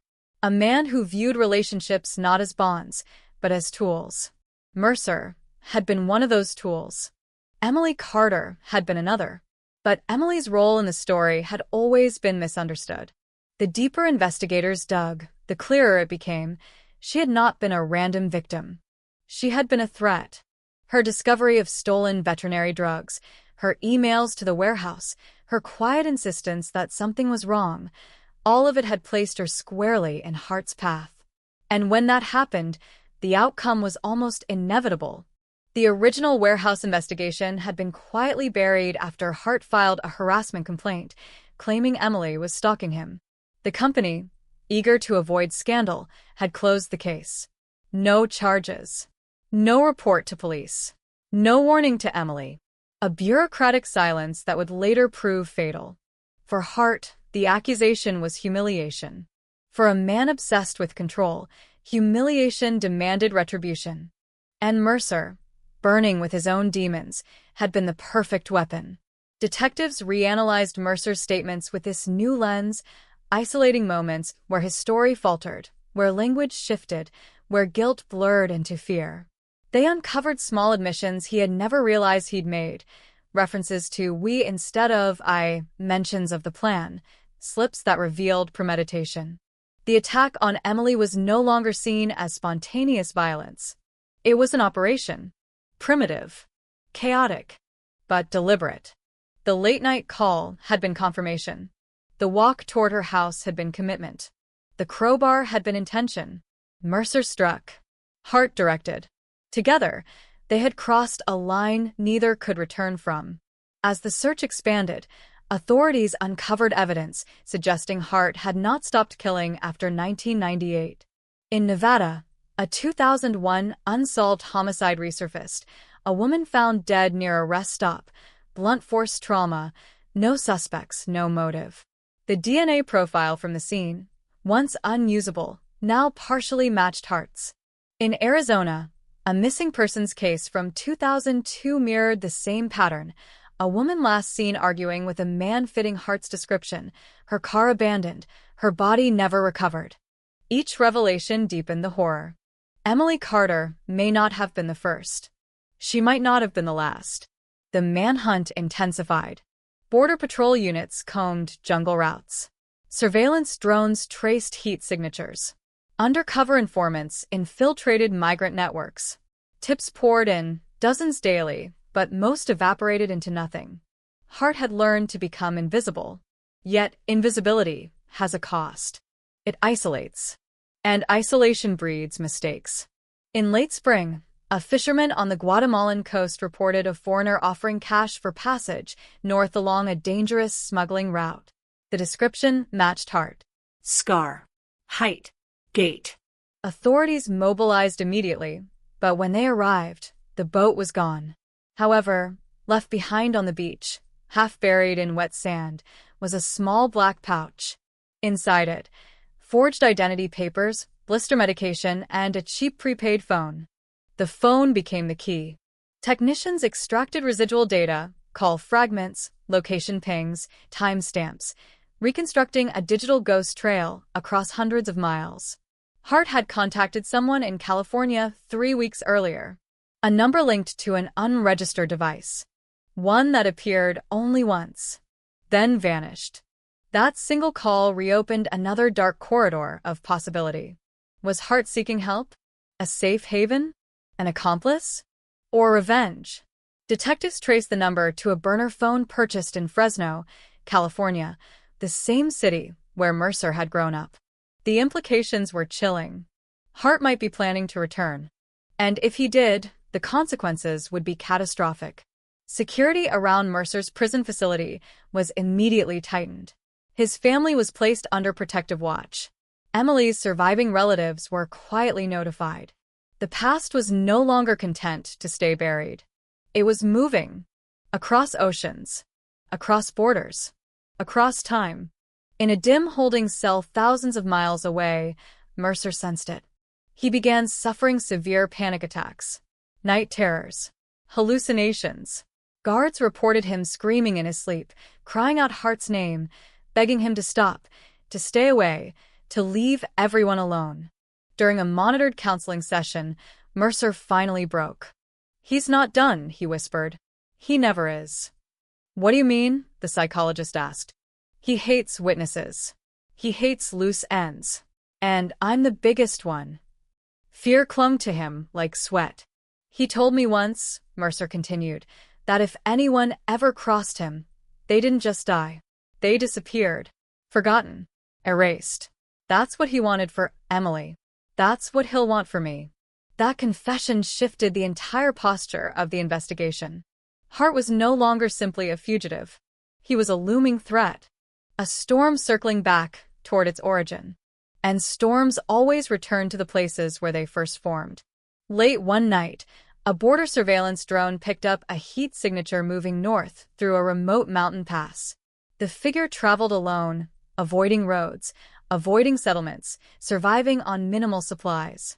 The movement pattern matched Hart's known habits. Authorities followed silently.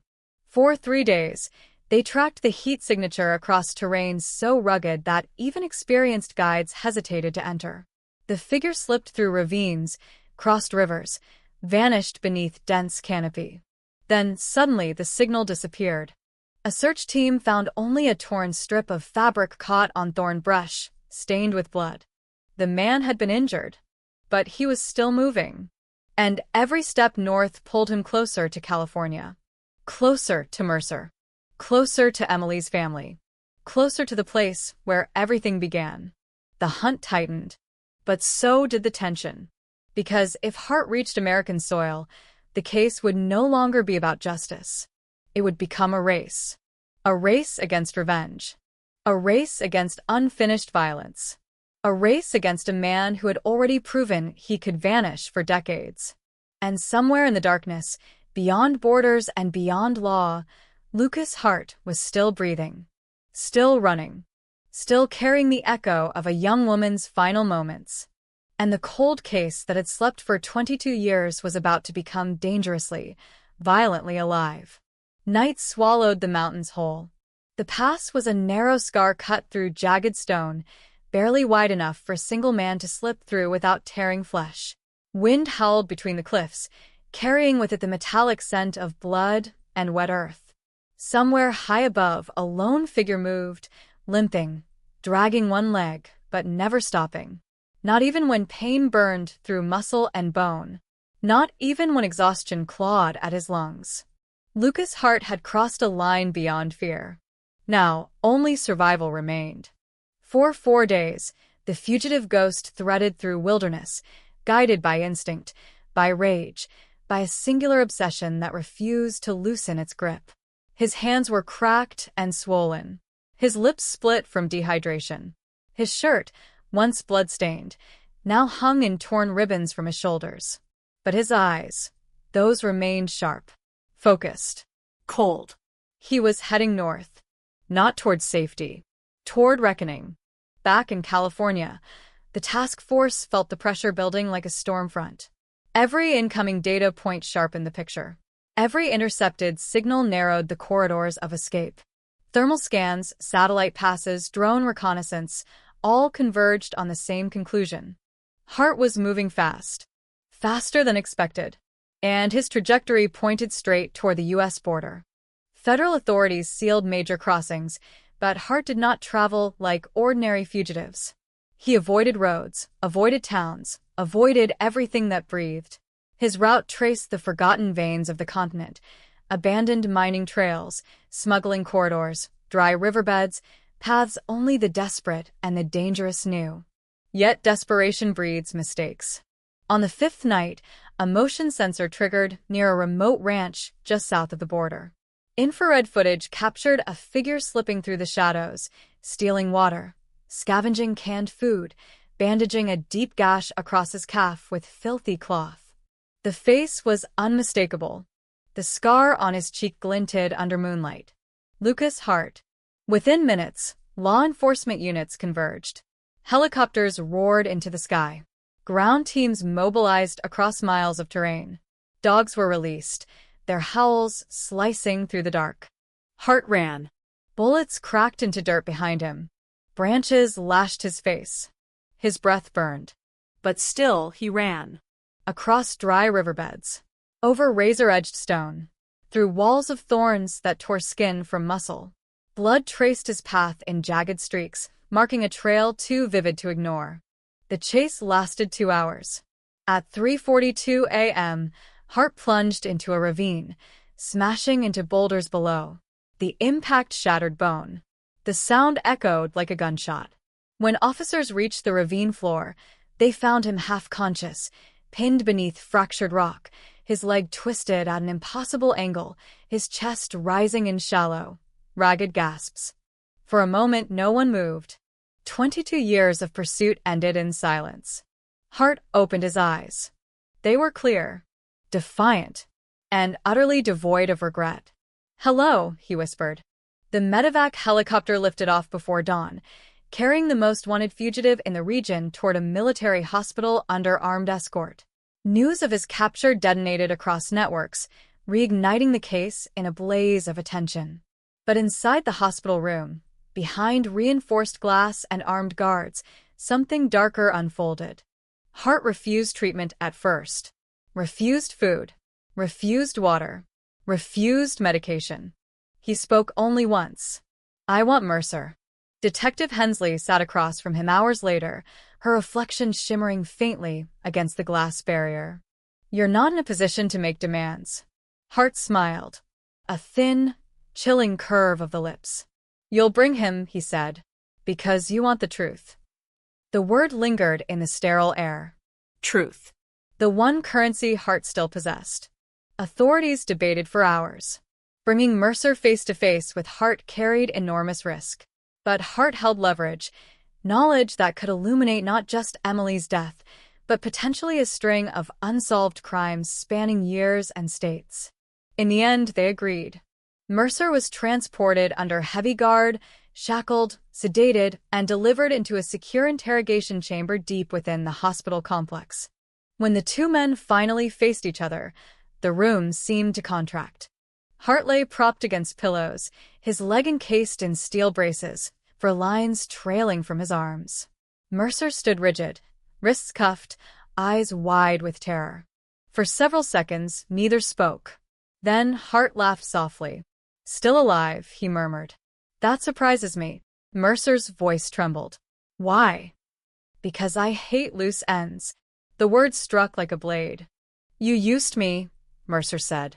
You destroyed my life. Hart tilted his head. No. I gave your anger a direction. You chose the rest. Hensley intervened, her voice sharp. We're done playing games. You want to talk? Start now. Hart's gaze shifted to her, assessing, calculating. Emily Carter wasn't my first, he said. Silence detonated across the room. I learned early, Hart continued, that fear is louder than death. Kill someone and the world hunts you. Terrify them, erase them, and no one knows where to start. He described the Nevada rest stop, the Arizona desert, the woman who vanished after midnight in a motel outside Tucson, the hitchhiker found drowned in a canal near Bakersfield. Each confession landed with brutal weight. Some cases had names. Others had only file numbers. All had families. All had ghosts. And Emily? Hensley pressed. Hart's eyes darkened. She thought she was righteous. Thought rules protected her. People like her always do. She was trying to stop you, Mercer whispered. Hart turned to him slowly. No, he said. She was trying to expose me. There's a difference. Mercer sagged, tears streaming freely. I never meant. You meant everything, Hart cut in. You just didn't like the outcome. Then he leaned back, exhaustion seeping through his features. You want the truth? He said quietly. The truth is, she would have died whether you were there or not. You just made it faster. The words crushed Mercer. For investigators, the confession opened a floodgate. Hart's testimony, corroborated by emerging forensic links, tied him to at least 7 unsolved murders across 3 states. The scope of his violence stunned even seasoned detectives. Yet amid the revelations, one detail rose above the rest. Hart had planned to return. Not to flee, but to finish. He had learned of Mercer's arrest from a smuggler's radio. The news had ignited something primal. Rage. Betrayal. The need to silence the last living witness to his crimes. I was coming for him, Hart admitted, and anyone who stood in the way. The magnitude of what had been narrowly prevented settled heavily across the room. This was not justice. This was disaster averted by inches. Hart was formally charged with multiple counts of first-degree murder, conspiracy, and obstruction of justice. Extradition proceedings began immediately. Survivors of his victims, scattered across states and decades, were notified. For many, the call reopened wounds long scarred. For others, it brought closure that had once seemed impossible. But for Emily Carter's family, the revelation carried a bitter edge. Their daughter had not died in a moment of tragic confusion. She had been targeted, hunted, silenced. In the weeks that followed, courtrooms filled. Testimonies unfolded. Evidence stacked higher. Hart, facing life sentences stacked beyond comprehension, offered no remorse. During one hearing, he looked directly at Emily's parents. She fought, he said. That's more than most. Her mother screamed. Guards dragged him from the room. As the trial stretched on, public fascination grew, then waned. Another monster exposed. Another story consumed and forgotten. But in the quiet spaces between headlines, something else remained. The echo of footsteps in a dark hallway. The image of muddy prints beside broken tile. The 11-second phone call that changed everything. The knowledge that for 22 years, a killer had lived among ordinary people, unseen.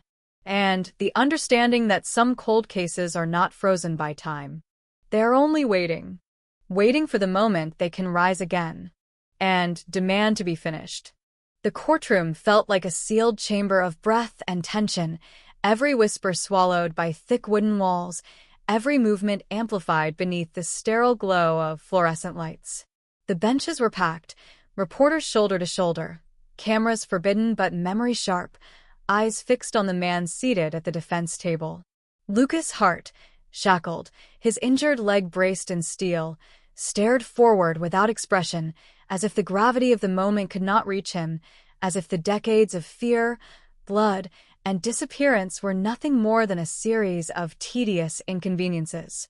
Behind him, guards stood rigid, hands never drifting far from their holsters.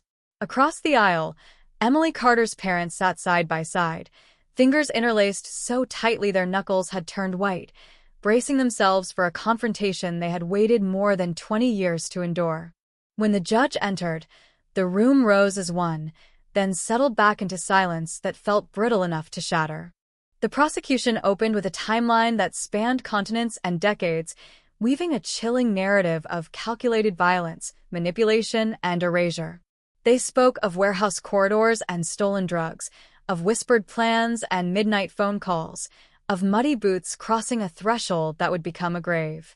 They spoke of desert highways, forgotten motels, nameless victims, and blood that vanished into dust. And through it all, they returned to a single, relentless truth, that Lucas Hart had built a life around fear and left devastation wherever he passed. Then they called their first witness, Daniel Mercer. The courtroom stiffened as he was led in, wrists cuffed, chains clinking softly with each step. He looked older than his years, his hair thinning, his shoulders slumped, his eyes hollowed by years of guilt and confinement. He avoided Hart's gaze, fixing instead on the wood grain of the witness stand as he was sworn in. When he finally spoke, his voice barely carried beyond the first row. "I never planned to kill anyone," he said. The prosecution let the silence stretch before responding. "But you went there with a weapon." "Yes." "And you broke into her home." "Yes." "And you struck her." His voice cracked. "Yes." Each admission landed like a blow, building an unrelenting rhythm of accountability. Mercer recounted the jealousy, the anger, the late-night call, the walk through shadows. He described Hart's voice, calm and persuasive, feeding his rage, steering it, shaping it into action. He described the moment Emily's eyes met his, wide with fear, the sound of her screams slicing through his mind even now. "I see her every night," Mercer whispered. "I hear her." Some jurors wiped tears. Others stared in stony disbelief. When Hart's defense attorney rose for cross-examination, the tone shifted. "You want the court to believe," she said, "that everything was orchestrated by Mr. Hart, and that you were merely a tool?" Mercer shook his head. "No. I'm responsible. I chose." But he planned. He directed. He wanted her silence. The attorney leaned in. "Or is it easier to live with yourself by sharing the blame?" Mercer hesitated. Then he looked directly at Hart for the first time. "He told me if I ever talked, he'd kill my family," Mercer said quietly. A ripple of shock swept through the room. Hart smiled. The prosecution objected, but the damage was done. The room vibrated with unease. The man on trial was no longer simply a murderer. He was a predator whose reach had extended far beyond a single crime scene. Over the following days, forensic experts detailed the technological resurrection of evidence once considered lost. DNA extracted from degraded samples. Fiber matches once invisible. Footprint overlays reconstructed digitally to reveal dual presence. Each testimony peeled away another layer of doubt, leaving behind a raw skeleton of truth. Then came the survivors. A woman from Nevada, her voice trembling as she recounted the night a stranger dragged her from her car, beat her unconscious, and left her bleeding in the dirt. She survived only because a passing truck driver found her at dawn. A former motel clerk from Arizona, describing the man who rented a room under a false name, then fled before sunrise, leaving behind blood-soaked sheets and a shattered mirror. A farmer from California's Central Valley, who found a shallow grave on his land, and with it, the remains of a young woman whose identity took 15 years to recover. Each story carved deeper into the collective consciousness of the courtroom, until the air itself seemed to pulse with grief. And still, Hart remained unmoved. Until the final witness took the stand. Emily Carter's mother. She walked slowly, her steps careful, as though the floor itself might betray her. Her face was lined with years of mourning, but her eyes were sharp, unwavering. She did not look at Hart at first. She looked at the jury, at the judge, at the reporters. Then finally she turned. "My daughter was gentle," she said.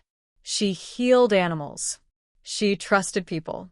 She believed that if you did the right thing, the world would protect you." Her voice faltered, then steadied. She reported suspicious behavior because she thought it might save someone. She didn't know it would cost her everything. She paused, swallowing hard. "For 22 years, I woke up every day wondering who could do this, wondering if they were still out there, wondering if my daughter's killer would ever face me." Her gaze locked onto Hart. "Now you sit there," she said, "and you look bored." The courtroom held its breath. "You took her life," she continued, "but you will never take her kindness. You will never take her meaning. And when you die, no one will remember your name. But my daughters will be spoken long after your dust." Hart's jaw tightened. For the first time, something flickered behind his eyes. Not remorse, not guilt, but irritation. The prosecution rested. The defense called no witnesses. Closing arguments stretched late into the evening, summoning every fragment of logic, emotion, and law. And then, the jury vanished into deliberation. They returned 6 hours later. The verdict was unanimous. Guilty on all counts. First-degree murder, conspiracy, multiple homicides, obstruction of justice, aggravated assault. The judge's voice echoed through the chamber as sentence was pronounced. Life imprisonment without the possibility of parole, stacked across multiple jurisdictions, ensuring Hart would never again breathe free air. As guards led him away, Hart turned once, scanning the crowd. His gaze passed over Emily's parents, over Mercer, over the prosecutors, and settled briefly on Detective Hensley. A faint smirk curved his lips. Then he was gone.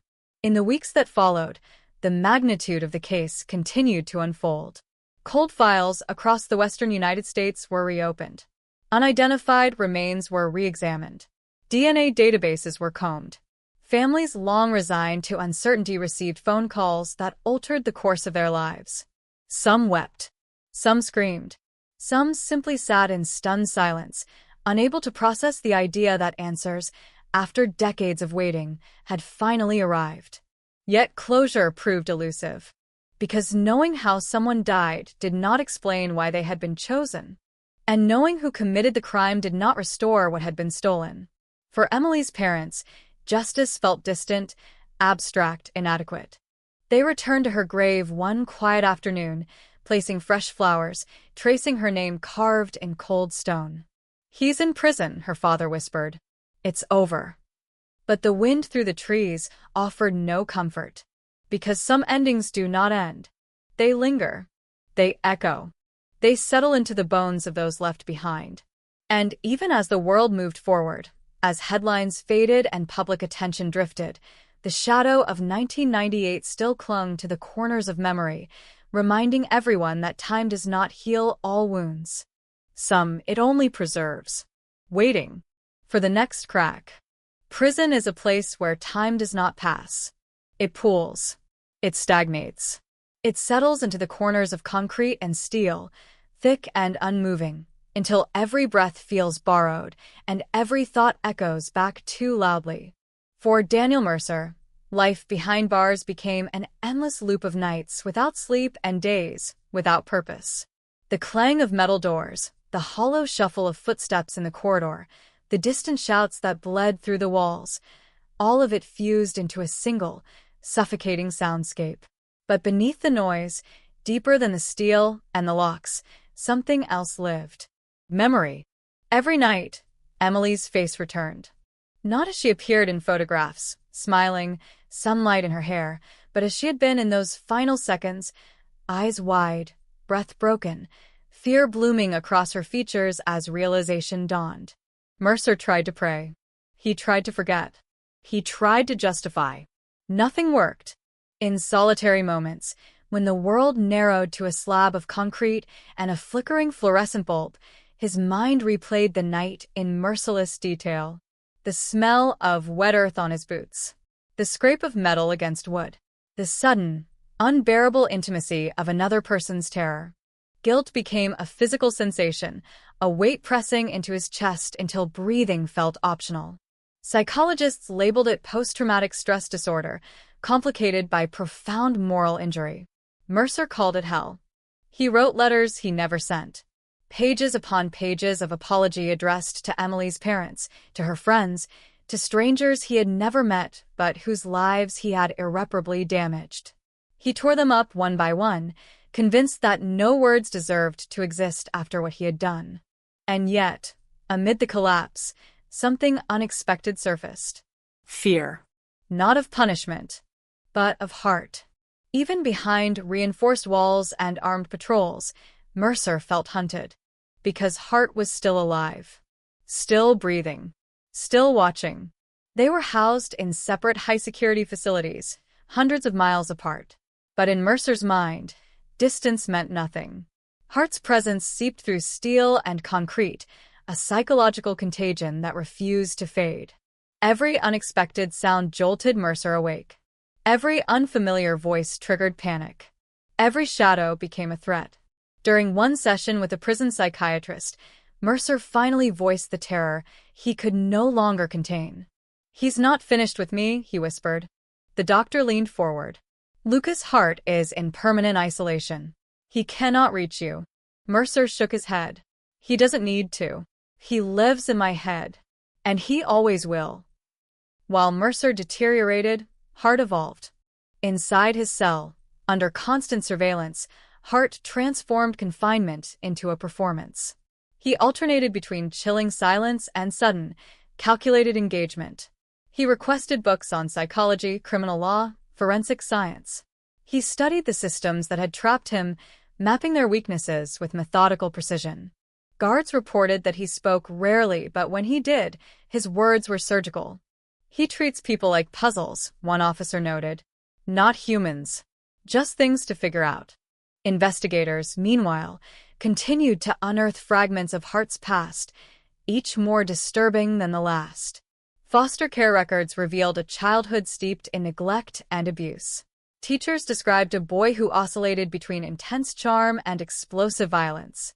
Social workers recalled incidents that, in hindsight, read like warnings no one had been prepared to interpret. At 12, Hart had strangled a family cat, later claiming he wanted to know how long it would take before it stopped moving. At 14, he set fire to a storage shed behind his foster home, watching calmly as flames consumed the structure. At 17, he disappeared for 3 days, returning with fresh bruises and a distant look no one could decode. Each episode had been filed, archived, forgotten.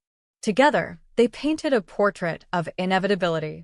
By the time Hart reached adulthood, the blueprint was complete.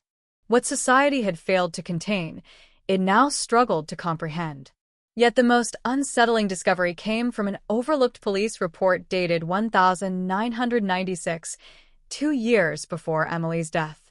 A young woman in Sacramento had reported being followed for weeks by a man matching Hart's description. She described anonymous phone calls, late-night knocks at her door, notes left on her windshield. When officers finally questioned Hart, he claimed coincidence. No evidence linked him directly to the harassment. The case was closed.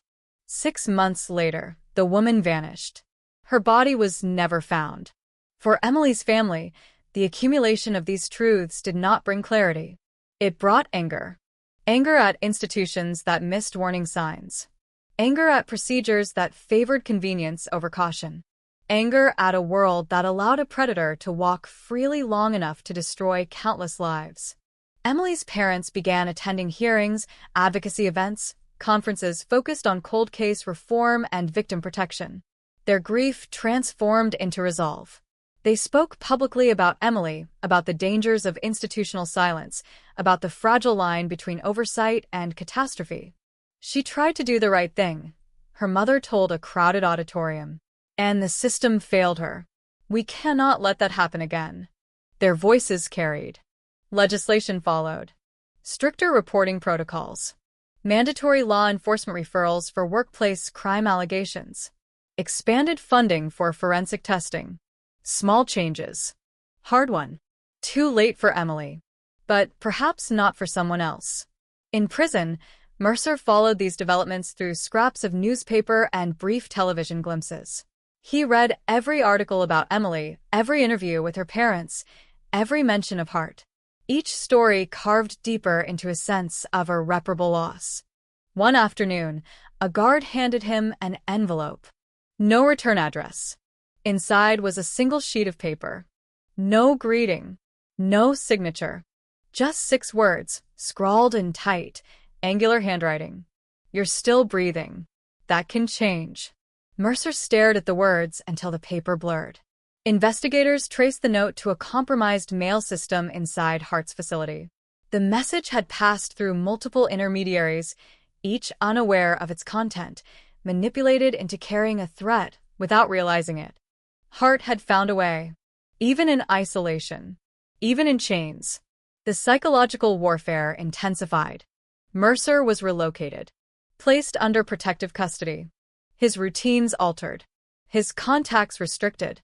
Yet the damage had already been done. The knowledge that Hart could reach across steel and law and distance hollowed him from the inside. For Hart, the note was a victory. A reminder of power. A declaration that control, once tasted, is never relinquished. In a monitored interview months later, Hart finally spoke openly about Emily's murder. Not in remorse, but in reflection. She wasn't special, he said. She was inconvenient. The words sent a chill through the room. Inconvenience breeds consequence, Hart continued. People forget that. They think morality protects them. It doesn't. Awareness does. The interviewer pressed him. Do you regret it? Hart considered. No, he replied. Regret implies loss. I lost nothing. And in that moment, the true shape of his psyche emerged. Not madness. Not impulse. But calculated detachment. A worldview where human life held no intrinsic value beyond its utility. Where fear was currency. Where silence was success. As years passed, Hart became an object of academic study. Criminal profilers dissected his behavior. Neuroscientists scanned his brain. Sociologists debated the interplay of nature and nurture. But none of it altered the core reality. Emily Carter was dead. And no amount of analysis could change that. In the quiet hours before dawn, her parents still woke to the echo of a knock that never came. Her friends still paused at memories that arrived without warning. Her dog, long since passed, had spent years sleeping by the back door, waiting. The world had moved on. But grief does not follow calendars. It obeys no laws. It lingers. And in the silence of countless homes, far beyond courtrooms and prisons, the shadow of 1998 still stretched long and cold, whispering a single, relentless truth. Some crimes never truly end. They simply change the shape of the lives they touch. The discovery arrived in silence, the way all true revelations do. Not with flashing lights. Not with sirens. Not with headlines. It surfaced in a forgotten basement, beneath layers of dust and bureaucracy, inside a row of filing cabinets that had not been opened in over 20 years. A junior archivist, tasked with digitizing old cold case materials, noticed a discrepancy in a storage manifest, a single box from 1998 that did not match any entry in the digital system. The label was faded, nearly illegible, but one word remained clear. Carter. Inside the box were photographs, cassette recordings, and handwritten notes, none of which appeared in the official case file. And buried among them, a thin folder marked, "Unsubmitted evidence. Do not process." The archivist alerted supervisors. Supervisors alerted detectives. By nightfall, the cold case unit was back in the shadows of the past. The folder contained 3 items: a partial audio recording, a single Polaroid photograph, and a handwritten witness statement that had never been logged into evidence. The recording crackled with static, but beneath the distortion, a woman's voice trembled. "I know it's dangerous, but someone has to say something. I think they're using the warehouse to move stolen veterinary drugs. Not just small amounts. Boxes. Crates. And I think the people involved are violent." A pause. Breathing. Then more quietly. If anything happens to me, please look into Lucas Hart. The timestamp at the end of the recording froze the room. February 9th, 1998. 3 days before Emily died. The photograph showed a warehouse loading dock at night. 2 figures stood beside an open truck. One wore a reflective vest. The other, partially obscured by shadow, held a crate marked with a red veterinary supply symbol. The taller figure was Mercer.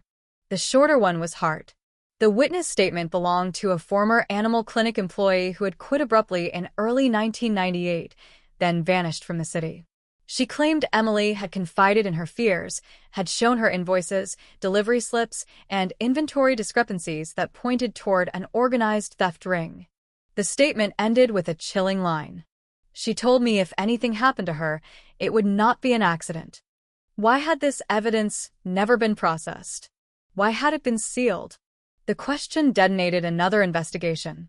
Records revealed the evidence had been collected by a now-retired detective who later accepted a lucrative security consulting position with, of all places, the same warehouse corporation under suspicion.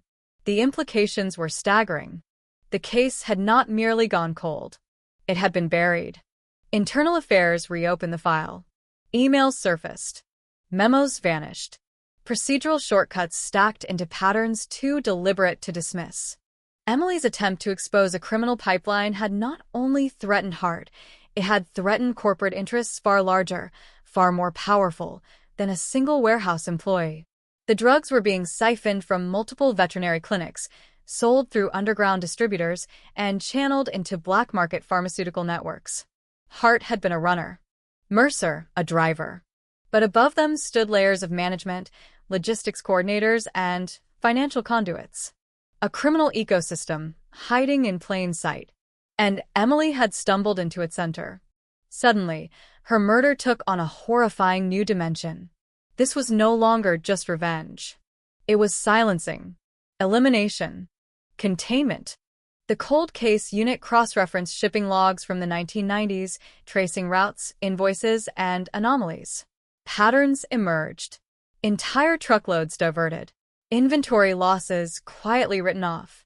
Complaints buried. Whistleblowers discredited. And in the middle of it all, Emily Carter. A young woman who had refused to stay silent. As investigators peeled back layers, another name surfaced. Daniel Mercer's supervisor in 1998. A man named Thomas Bell. Bell had approved early clockouts. Adjusted logs. Overlooked discrepancies. He resigned suddenly 6 months after Emily's death, relocating overseas. Now, 22 years later, Bell lived in Portugal under a modified name, running a logistics consultancy. Interpol was alerted. But before extradition requests could even be drafted, Bell was found dead in his Lisbon apartment, an apparent suicide, staged meticulously, with no note. Security footage showed no visitors. Yet neighbors reported hearing raised voices hours before his death. A final erasure. The deeper investigators dug, the more the truth revealed itself as a network, not a line. A web of corruption and silence, spanning corporations, jurisdictions, and decades. And at the center of it, Emily Carter. Her courage had made her dangerous. Her death had made her invisible. Until now. When prosecutors re-examined Hart's confession in light of this new evidence, they confronted him again. This time, his composure fractured. "You told us Emily wasn't special," Hensley said. "You said she was just inconvenient." That was a lie. Hart stared at the table. "She was more than a problem," Hensley pressed. "She was a liability." Silence. "You didn't kill her just because she reported you," Hensley continued. "You killed her because she was about to expose everything." Hart's jaw tightened. Then slowly he smiled. "You're late," he said. The room chilled. "We knew," he continued. "She had files, copies, names. She was going to the police, the company, journalists, anyone who would listen. She thought truth was armor." He exhaled softly. "It isn't." The admission cracked open the final seal. Emily had been marked. Her death had been sanctioned, indirectly, tacitly, through omission and corruption. Hart had been the blade, Mercer the hand. But the motive belonged to something far larger. And that revelation sent shockwaves across the legal system. Multiple executives were indicted. Class action lawsuits erupted. The warehouse corporation collapsed under the weight of investigations and public outrage. Settlements reached into the hundreds of millions. Yet none of it reached Emily. For her parents, the knowledge was devastating. Their daughter had not died because of bad luck or tragic coincidence. She had died because she had been brave. And bravery, in a corrupt world, is often punished. As news of the expanded conspiracy broke, Emily's story transformed. No longer just a victim of violent crime, she became a symbol of whistleblowing, of accountability, of the human cost behind corporate silence. Her name echoed across courtrooms and legislative chambers. New laws were passed protecting whistleblowers. Reporting systems were restructured. Anonymous complaint channels strengthened. For some, these changes came too late. But for others, they would become lifelines. And still, amid the sweeping reforms and courtroom battles, one final question remained. Had Emily hidden copies of her evidence? Investigators searched her old computer backups, storage devices, and notebooks.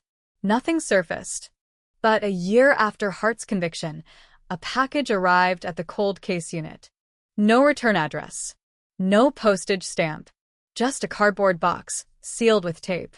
Inside lay a flash drive. And on it a single folder.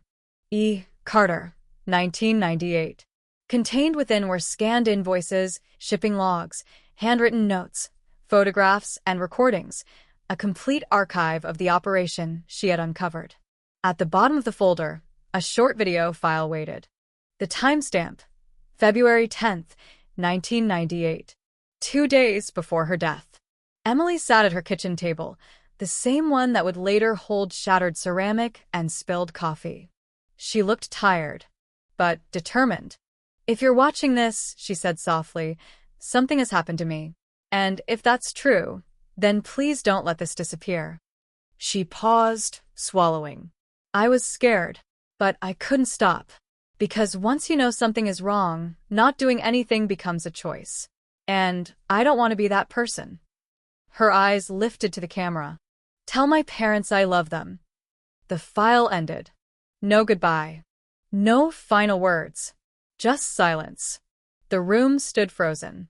For detectives, for prosecutors, for Emily's family, the impact was overwhelming. She had known. She had prepared. She had fought. And in the end, she had left behind the truth. The cold case that began in blood had ended in revelation. But its echo would never fade. Because beyond the arrests, beyond the trials, beyond the headlines, one reality remained. A young woman had walked alone into darkness, carrying nothing but conviction. And the world would forever owe her for the light she left behind. Night fell over the city like a heavy black veil. The streets lay silent, washed in rain, while pale yellow streetlights reflected off the empty pavement. On the third floor of the investigation unit, fluorescent lights still burned brightly. Dozens of case files lay open across the table, stacked like layers of forgotten memories. The team knew they were closer than ever to the truth, yet also stepping into the most dangerous phase of the hunt. New evidence revealed the killer had not struck just once. DNA traces matched those from another disappearance 4 years earlier. 2 cases. 2 victims. 2 crime scenes separated by hundreds of miles, yet bearing the same chilling signature. The discovery shattered the entire narrative. If their theory was correct, they were facing someone methodical, patient, and ice-cold. The detectives reconstructed the entire timeline, every hour, every route, every minor transaction. Traffic cameras, car rental records, gas station receipts, and phone location data were examined frame by frame. Slowly, the fragments began to align, forming a horrifying picture. One name emerged. Not the original prime suspect. Not the man grilled for hours under harsh interrogation. But someone who had barely registered in the files, a secondary witness. 30 years earlier, This person had appeared briefly at the crime scene as a helper. His testimony back then was flawless, almost too perfect to question. But now, with modern technology dissecting every tiny detail, deadly contradictions surfaced. His statement timeline conflicted with traffic data. His claimed route clashed with surveillance footage. And most damning of all, a microscopic strand of hair recovered from the victim's car delivered a perfect DNA match. Silence gripped the briefing room. No one spoke. Everyone understood. They had finally identified the killer, yet he was still out there, free. The arrest plan was crafted under absolute secrecy. No summons. No warnings.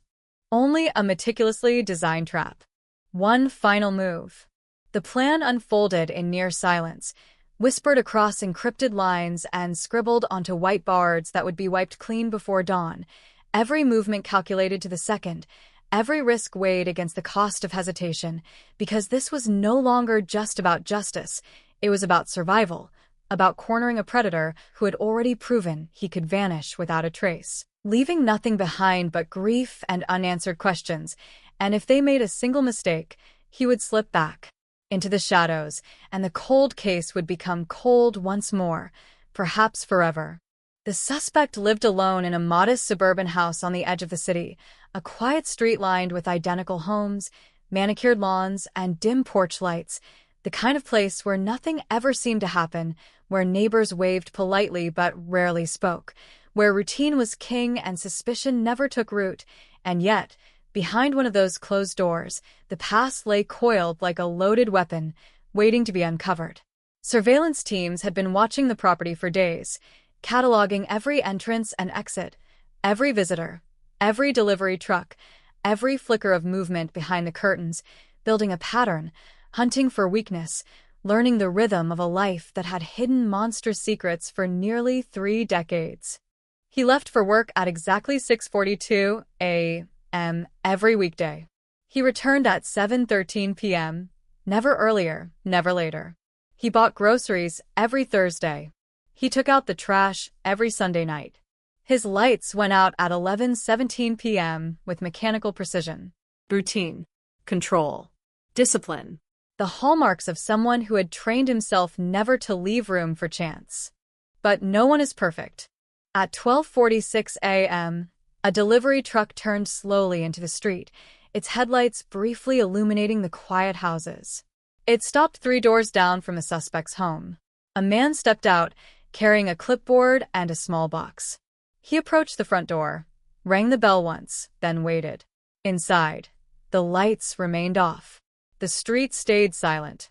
After 30 seconds, the man turned to leave, muttering under his breath, "Just another failed delivery." The front door opened. Only slightly. Just enough for a shadow to appear. The suspect stepped forward, pulled the package inside, and closed the door again. That single movement was the signal. Within seconds, unmarked vehicles flooded both ends of the street, cutting off every escape route. Officers poured out in complete silence, weapons drawn, moving with rehearsed precision. The quiet suburb transformed into a tactical battlefield, every window, every hedge, every parked car a potential threat. The team advanced toward the house, footsteps muted against the damp pavement, hearts hammering behind ballistic vests, the weight of history pressing down on every breath. The lead detective raised a clenched fist. They stopped. A second passed. Then another. And then the command. Go. The door exploded inward under the force of the battering ram. Wood splintered. Hinges tore free. The quiet night shattered into chaos.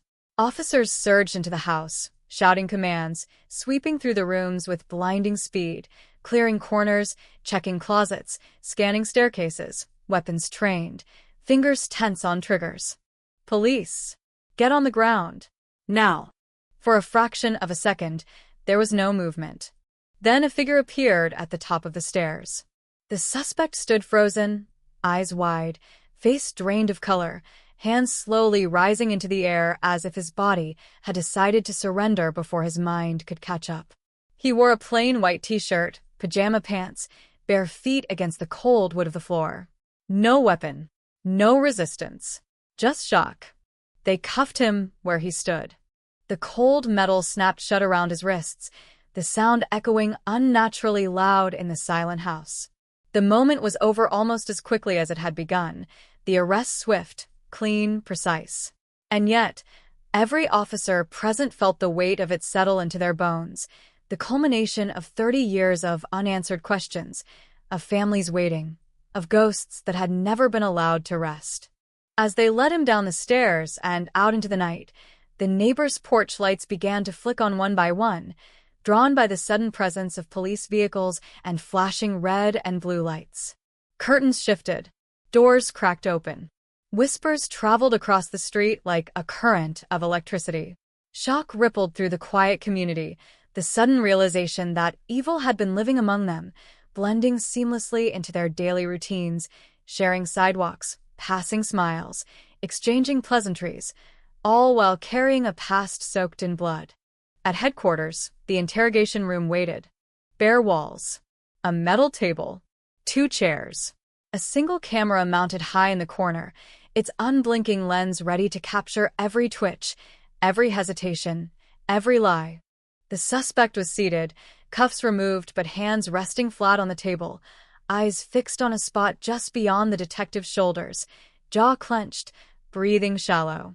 He looked smaller here, diminished, stripped of control, no longer the invisible observer, but the hunted animal, trapped beneath fluorescent lights. They did not begin with accusations. They began with silence. Minutes stretched. The hum of the lights filled the room. The ticking of a wall clock marked the passing seconds with merciless precision. Sweat formed along his hairline. His fingers twitched. His eyes flicked toward the camera, then back to the table. The lead detective finally spoke, voice calm, almost gentle. "Do you remember her?" The question landed like a blade. A flicker crossed his face. Gone in an instant, but enough. They slid a photograph across the table.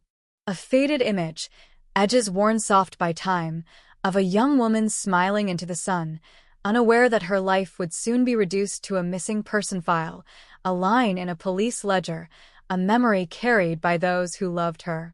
The suspect stared at the picture, lips pressed tight, throat working as he swallowed. "We have your DNA," the detective said quietly. "From her car.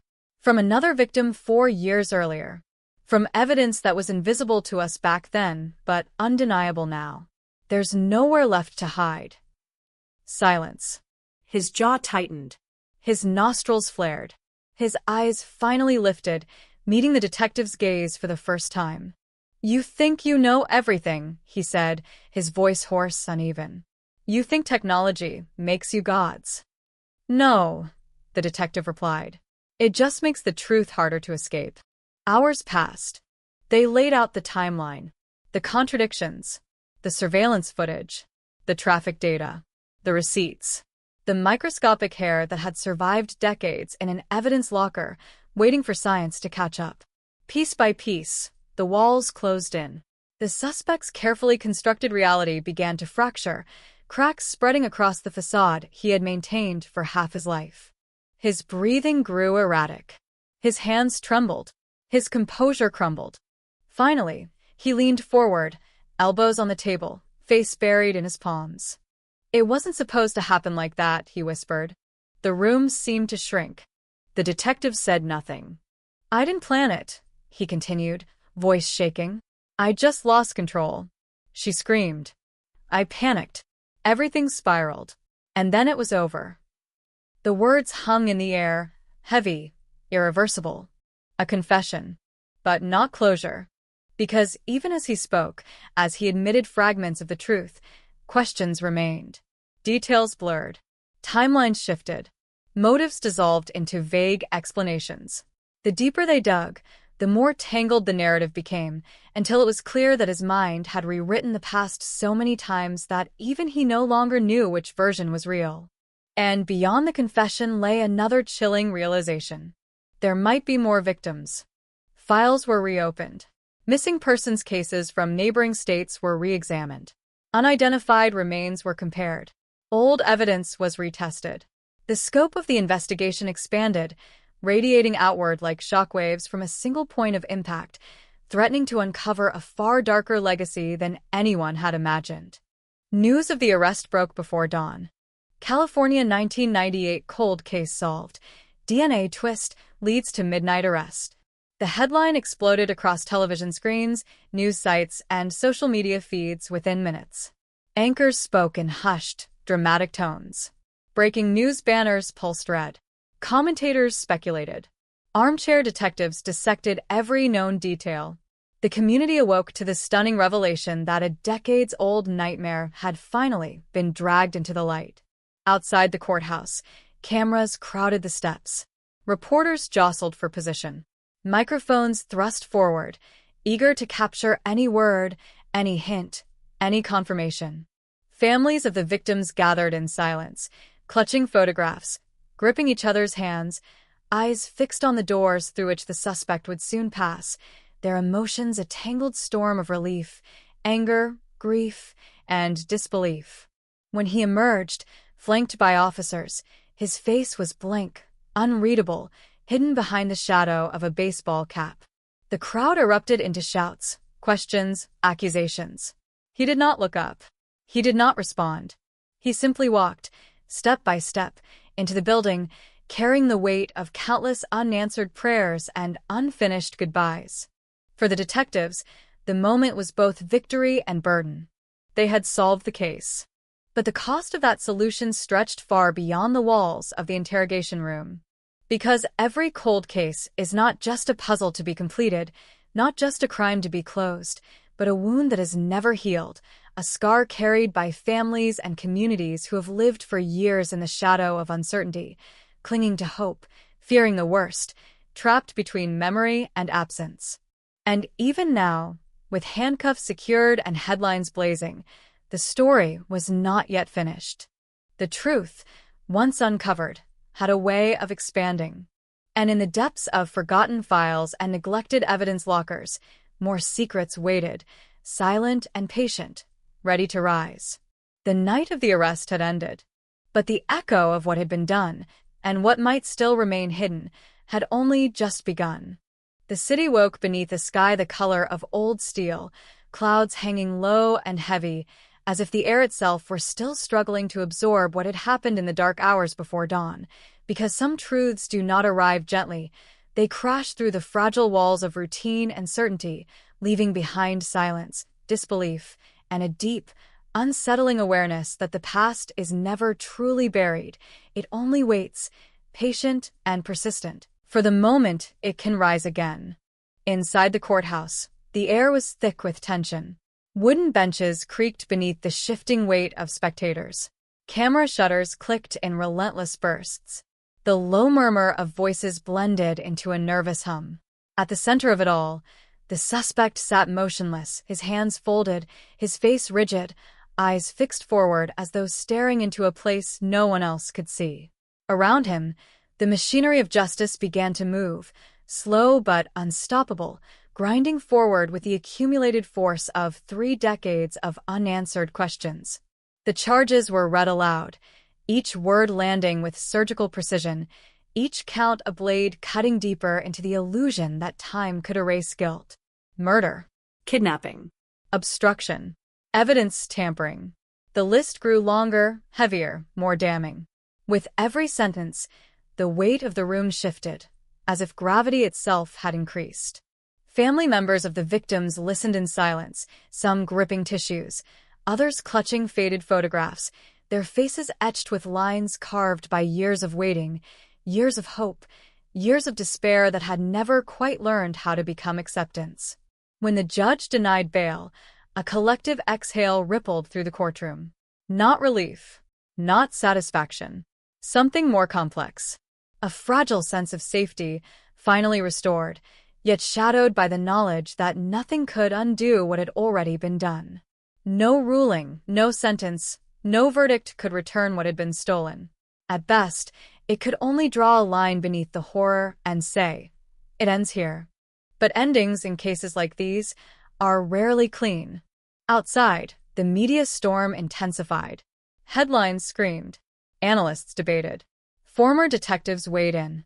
Psychologists dissected the suspect's behavior, his routine, his ability to blend seamlessly into normal life while carrying a secret so monstrous it warped everything it touched. Social media erupted with theories, timelines, accusations, and sudden, terrifying realizations. If someone like him could remain invisible for so long, how many others were still hidden?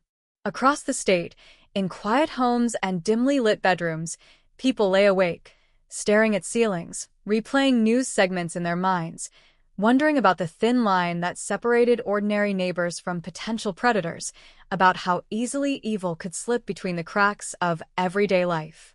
For the investigative team, there was no time for rest.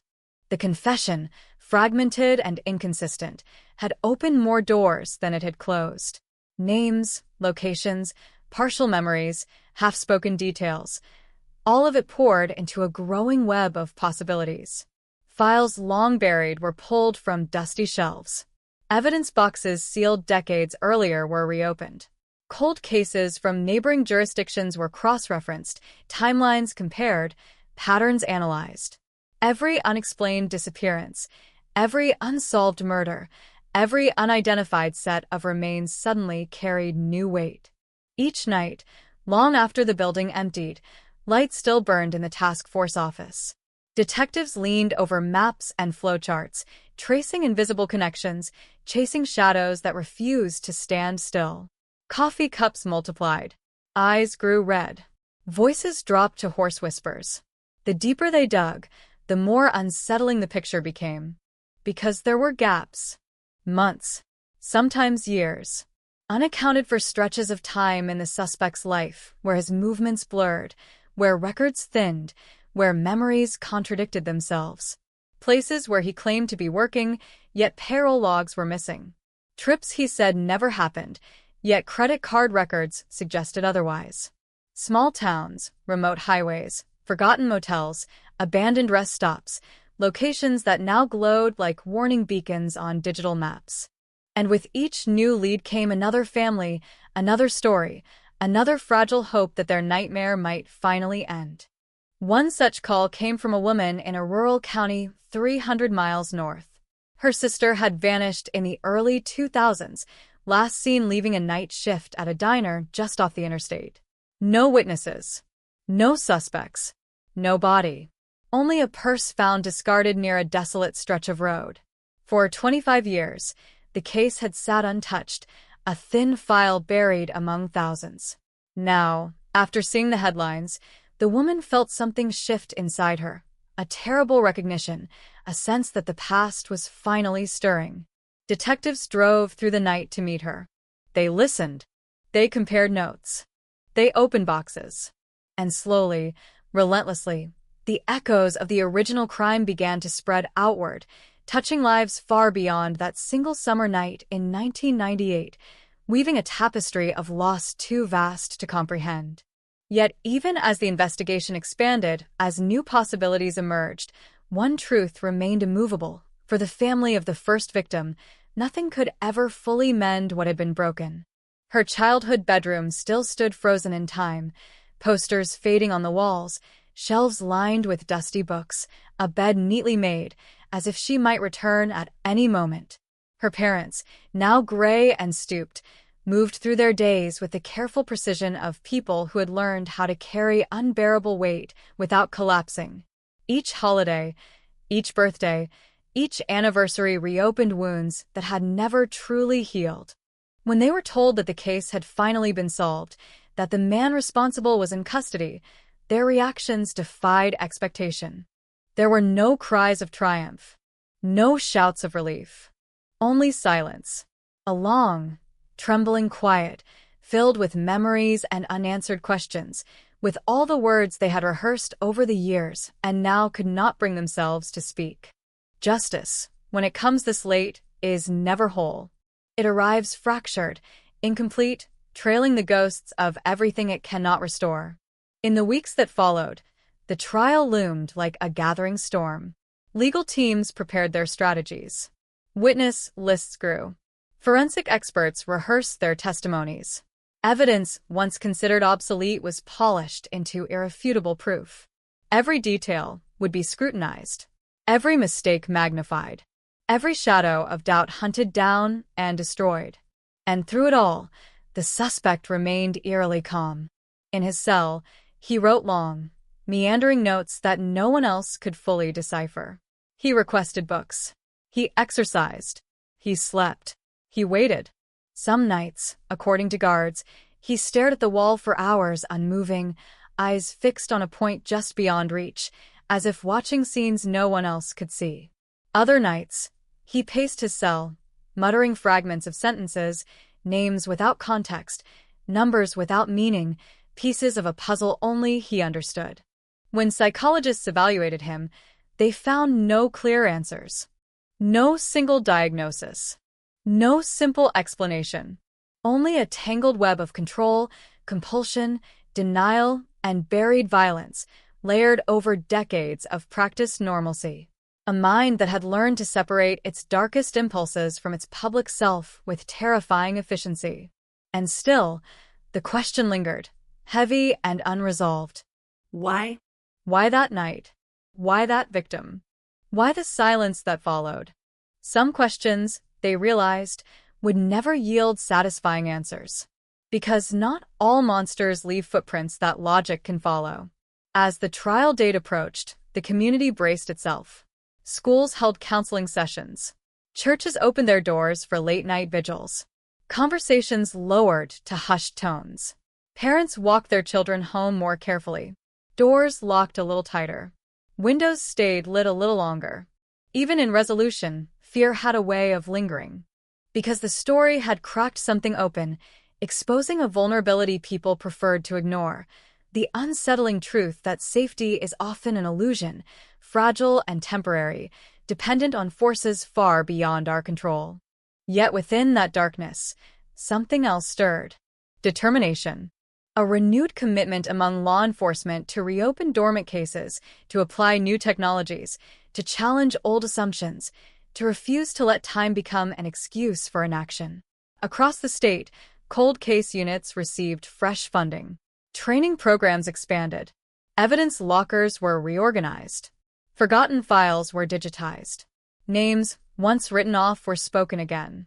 The past, it seemed, was no longer content to remain silent. And as these long-dormant stories resurfaced, they carried with them not just horror, but hope, the fragile belief that even after decades, truth could still be uncovered, that even the deepest shadows could still be pierced by light. For now, the man accused of ending one life and perhaps many more waited behind steel doors, his fate suspended between confession and conviction, his legacy already sealed in headlines and history books. But for the families, for the detectives, for the communities left in the wake of his actions, the story was far from over. Because every answer uncovered revealed new questions. Every solved mystery illuminated deeper uncertainties. And every step toward closure reminded them of what had been lost and what could never be reclaimed. In the quiet hours before dawn, when the world seemed briefly still, there were moments when the weight of it all pressed hardest, the realization that some echoes never fade, that some crimes leave imprints too deep to erase, that some nights continue long after the sun rises. The case might now be closed. The suspect might be in custody. The headlines might declare victory. But in the hearts of those who lived through the waiting, through the not knowing, through the endless stretch of years suspended between hope and despair, the cold case would never truly end. It would remain a shadow, a whisper, a reminder that the past is always closer than we think, and that sometimes justice arrives not as a triumphant conclusion, but as a quiet reckoning, carried on the fragile breath of memory, lingering long after the final word has been spoken.